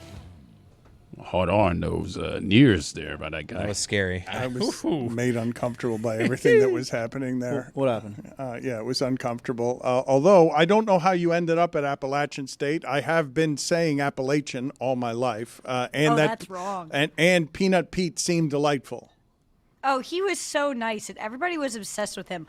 Honestly, we should bring him into more trips because it made my job so easy. Like, normally we have to go up and approach people and be like, hey, we're with DraftKings, and be really nice. People just come up if you got a giant peanut there. People, it's a scary segment. Put it on the poll at LeBatardShow. Do people just come up to you if you have a giant peanut there? The ACC, I don't want to talk about Appalachian State. I don't know how you ended up there. Is there a short story? Well, we wanted to go to some group of 5 schools, and our friends, Hampton Farms, are based in North Carolina. And when Peanut Pete invites you to a game, you have to go. Okay. Like, you just can't say no. And this is actually one of the better group of 5 atmospheres in college football. It's a lovely town, like really, really passionate fans. They care a lot. They just have a really kind of gross offense right now, so like the game wasn't that fun, but it was such a great experience. We love Boone. Roll Nears. Let's cover some college football here with Lucy. The ACC, Louisville loses, Virginia loses. It was weird to see them lose to California and Wake Forest. What are you laughing about? Are you guys ready for Duke in the ACC championship game? Are you guys prepared for that? 5-4 Duke, who's just lost to UConn, but they're 4-1 in conference. Are you guys ready for that?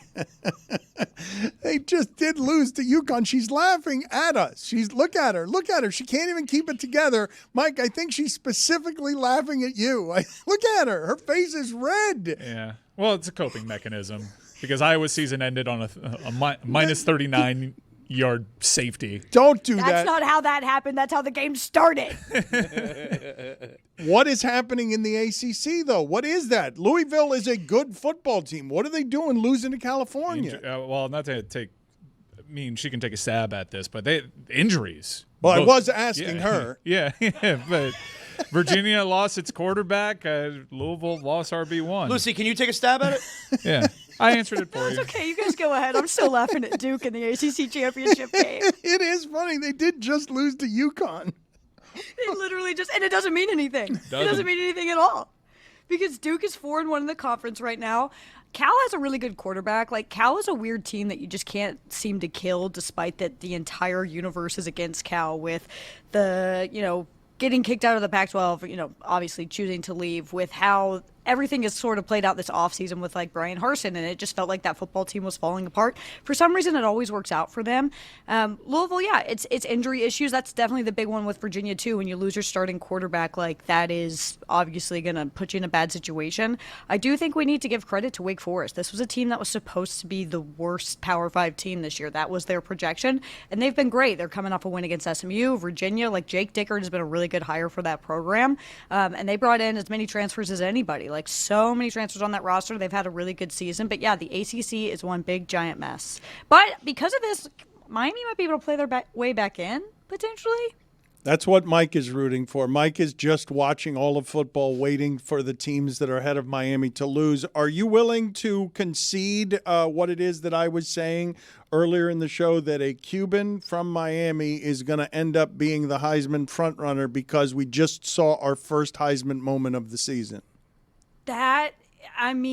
Wow. That's going to go down as one of the greatest catches in just college football history, which is crazy because I think something that's going to get lost in that is 2 plays prior, they had one of the other greatest catches of the entire season. What Fernando Mendoza has done in Indiana has just been remarkable. It's kind of, I don't know if Miami was like active with him in the portal, but they certainly should have been.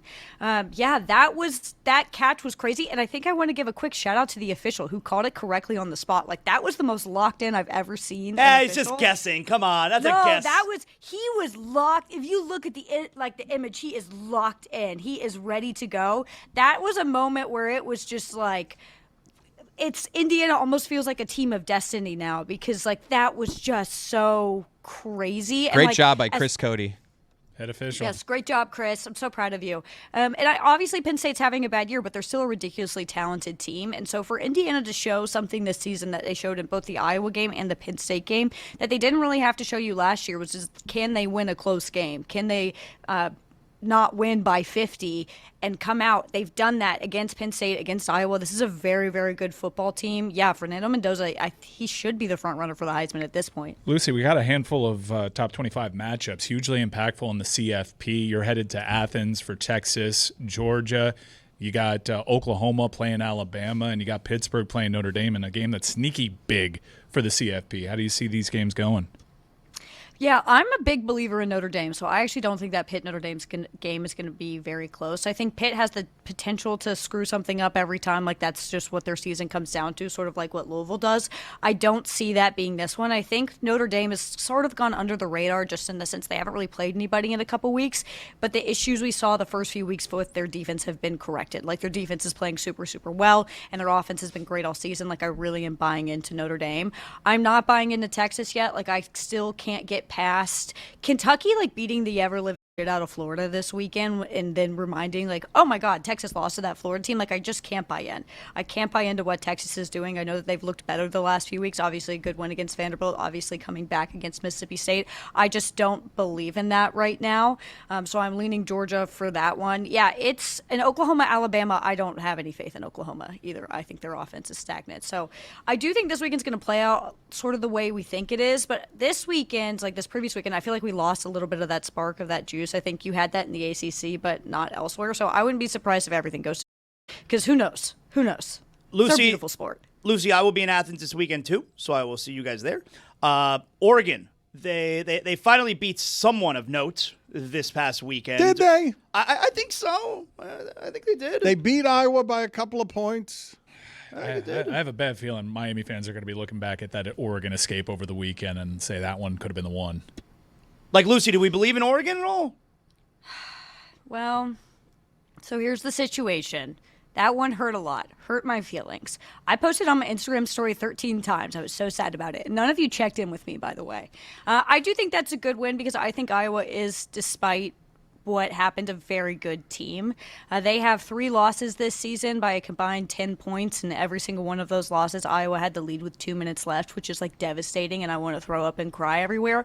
But Iowa's a good football team, and I think that win is the most impressive thing I've seen from Oregon this season, not even just because I do think Iowa's a good team and Kinnick is a tough place to play.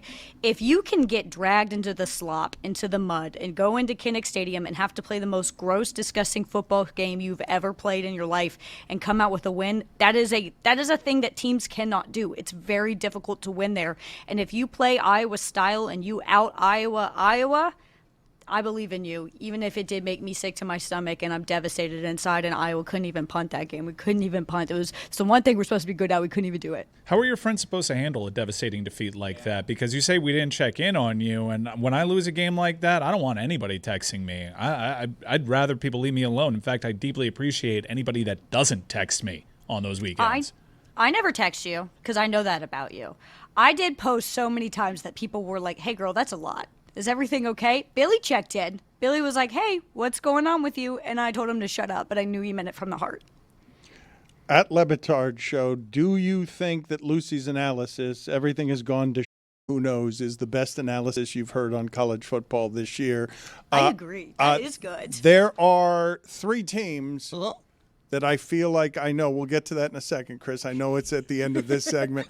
There are 3 teams and only 3 that we know to be good. You might be putting Notre Dame in that class. I think it's just Ohio State, Indiana, and Texas A&M, maybe Texas Tech. Who is your 4th? I would put Notre Dame or Texas Tech at my 4th. That BYU win was impressive. I think BYU only had 9 plays in Texas Tech territory that entire game.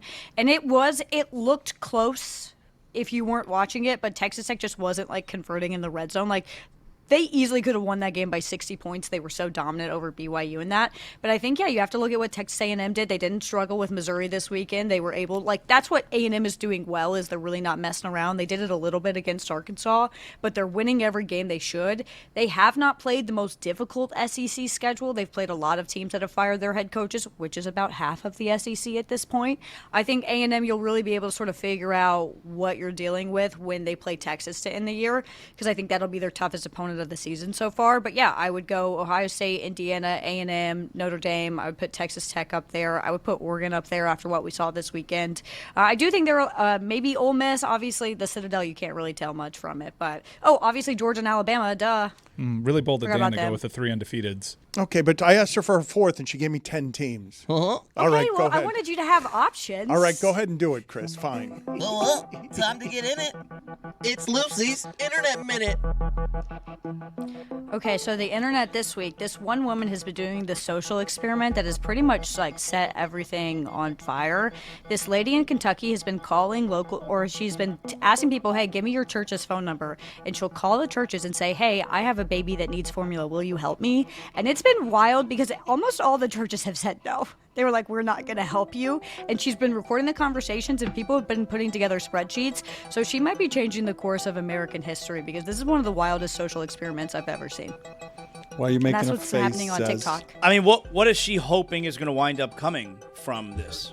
Well, she's basically just being like, she posted a video about like why she did it. She was like, I just wanted to see like if a church would be willing to help me in this situation. So what she does is she calls a church and she plays the sound of a baby crying in the background. She's like, hey, I ran out of formula last night. My baby hasn't eaten in 12 hours. Like, is there any way you could help me with formula? Certain churches have been like, absolutely, give us your name, your number, your address. We will like do everything we can.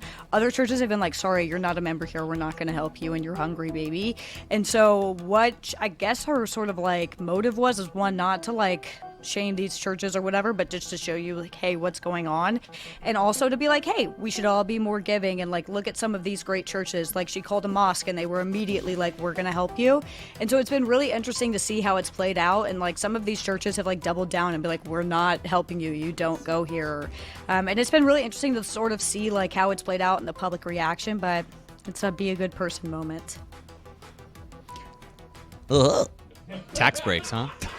For those? Yeah, that's sort of it. I know this isn't the fun one, but it's what the internet talks about. This is what you guys asked me Well, but to Chris do. made it fun. And then he made that sound, and you're like, oh. Cool. Hope that baby gets formula. Lucy is heading to Athens this weekend. Georgia hosts the Texas Longhorns. Zaz will be there as well. Chris, thank you. Just great imaging. All right, Juju's wearing a Miami Heat Vice jersey, but you're not fooling me, man. We all know what happened yesterday. Dolphins beat the Bills. You know that's where we're starting. You're not fooling me, Juju. You got to eat that one, Juju. Come on now. Come on. Yes, sir. You're right, brother. Like, there is no excuse. There is no excuse at all. The only thing that I would say is when Dan says this is the biggest surprising loss, I have literally been saying all year since week 2, beating the Bills is not the head on your mantle that you think it is. They have a lot of problems. It's multi-pronged. Like, as good as it is to say everybody eats is our mantra, every now and then you got to have somebody at the head of the table that demand a breast. Like, you feel me? Like, on third down, you need somebody at the table saying, give me the breast, bro. I got us. Like, somewhere on the spectrum, and they haven't had anybody in the way of a number one receiver, and that's what cripples them on those third and longs or second and longs. I'm going to stop talking and let you get a word in edgewise because I got a lot. I'll tell you, Chris, you know what was low-key my favorite moment from the game yesterday? What moment? When that Jordan Poyer, when he was face down on the grass. That was my favorite. I don't like that Jordan Poyer. Eat that grass, Jordan Poyer. Right, because as good as it is, as good as Patrick Mahomes is, bruh, it's a great luxury to be able to throw the ball to Travis Kelce. As good as Matthew Stafford is playing, man, it feels good to probably see Puka Nacua and Devontae Adams out there when you need them. You dig? And so I think that the Bills, they've been relying on Josh's greatness more than just understanding that, hey, greatness comes and goes, but you got somebody in their prime right now. You got to surround him with talent, an overflow of talent, because if you don't, you're going to have games like this. Are you worried that the Bills are not going to win the division? Oh man, I don't plan on winning the division this year. All we needed somewhere within these couple of years is a competent competitor, which is the Patriots right now. They're very competent, and I don't see us overcoming our problems, which is the defensive end. We have so many injuries. We got AJ Epinesa, Taron Johnson, Christian Benford, Ed Oliver, Josh Palmer, Daquan Jones, Shaq Thompson, Landon Jackson yesterday. We have so many injuries to overcome, and by them not pulling the trigger at the trade deadline, which is a whole nother thing, I think that they're just destined to be middle of the road this year. Juju, I see you have a top 5 for us here today. What do you got, man? Yes, sir, man. Earlier in the show, Chris said that Aaron Rodgers definitely needs a beard, bro. He needs some scruff. Mm-hmm. Dude, he looks old. It looks like gray. It's just like his white face just makes him look grayer. Right, bro. It looks terrible. I was watching it as well. His mean face, his angry face he be looking at his teammates with, I'd be like, man, hell nah, bro. You look too angry. So it made me come up with a list of top 5 people in sports that should not cut their beards. Looking good, Jeremy. That's your doppelganger, Juju, right? Look at that. We have Juju and Juju. Salute. Salute number to you, Juju. Number 5, Aaron Rodgers. Brother, you need to keep that beard on your face. Bro, look at you. The jerseys is already bad, but the beard makes it worse. You know what? Strangely enough, I think you're right. I think no beard makes him look older. Oh, yes. It's odd. He looks odd. That's the only way I can explain His face looks backwards. Mm-hmm. Number 4, Ryan Fitzpatrick. Keep the beard, brother. The beard was a great addition. Never get rid of it. Number 3, it's a double whammy. Jason and Travis Kelce. I couldn't even imagine it before seeing this picture of Jason, but at the same time, we all know what that Travis Kelce picture looked like without the beard. Yeah, gruesome. And Jason looks like he's got that butt chin. Yeah, he does. Number 2, James Harden. I don't know how this is number 2. That's crazy. Bro, look crazy as hell, man. That beard was his glow up. And the number 1 person in sports that should not cut their beard, Daniel Le Batard. Brother, like a bird of prey. By the way, Roy here making the argument for James Harden without the beard. He was doing it off mic, but he's like, he looks good. Yeah, he's not bad. It's not terrible. I don't know. Also, the play calling for the Bills, terrible in times. 4th and short, you doing a spin out to launch the ball down the field. Terrible, horrible. PU. Sorry about that. Well, Juju, we see you are wearing your Bam Adebayo Miami Heat Vice jersey tonight. The Heat emotional. The Heat have what I call a show me game. There's a lot going on in the NBA right now. So you know what? Let's get to our MVP update. Oh, yeah. MVP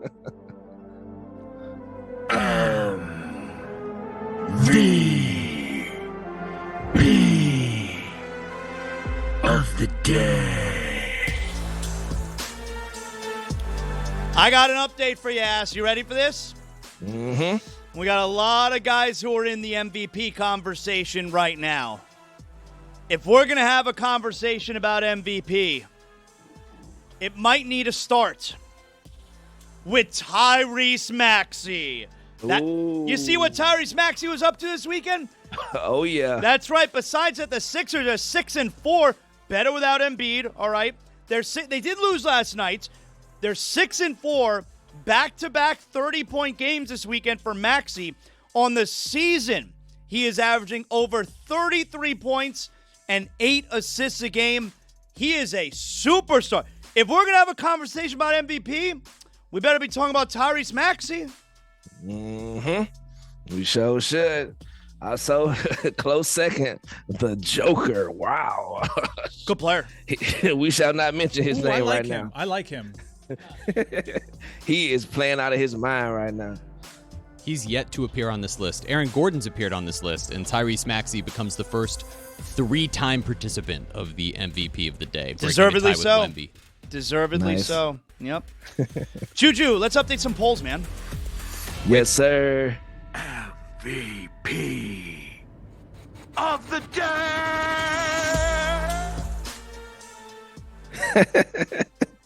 That thing be jamming. Do you judge someone who sleeps on the airport floor? I know 68%. Juju. I know you, Juju, and I know where you stand on this. Never. Yeah, you already know, right? 68% of the audience says yes, they do judge him. It's disgusting. Once again, I don't prefer to do it. It's when you have like 4 hours. What else am I going to do? 4 hours? I did it this past Saturday night, and not for a second did I say, you know what I want to do? I'm going to lie down on the floor. After like 2 hours of sitting on that chair, you're like, oh, I got 2 more hours of this? What am I going to... Oh, no. Do you believe in airplane mode on your phone? 60% of the audience says no, they don't, Jeremy. I mean, how's it that low? It's crazy. Right, I thought it would be higher. Is Sicilian pizza the best pizza? 77% of the audience says no, it is not. Whoa! Damn. Do you drive with your arm out of the window? Dad move. 52% of the audience says yes, they do. Really? I can't tell you the last time I drove with my arm out the window. Right. Do the Jacksonville Jaguars think that Davis Mills is Patrick Mahomes? 78% of the audience says yes, they do. And last poll, are you aspiring to taste the taste of wetness? 61% of the audience says no, they are not. And those are your polls. Come on, taste the taste of wetness. I'm still looking at that conversation about Nestle Quick.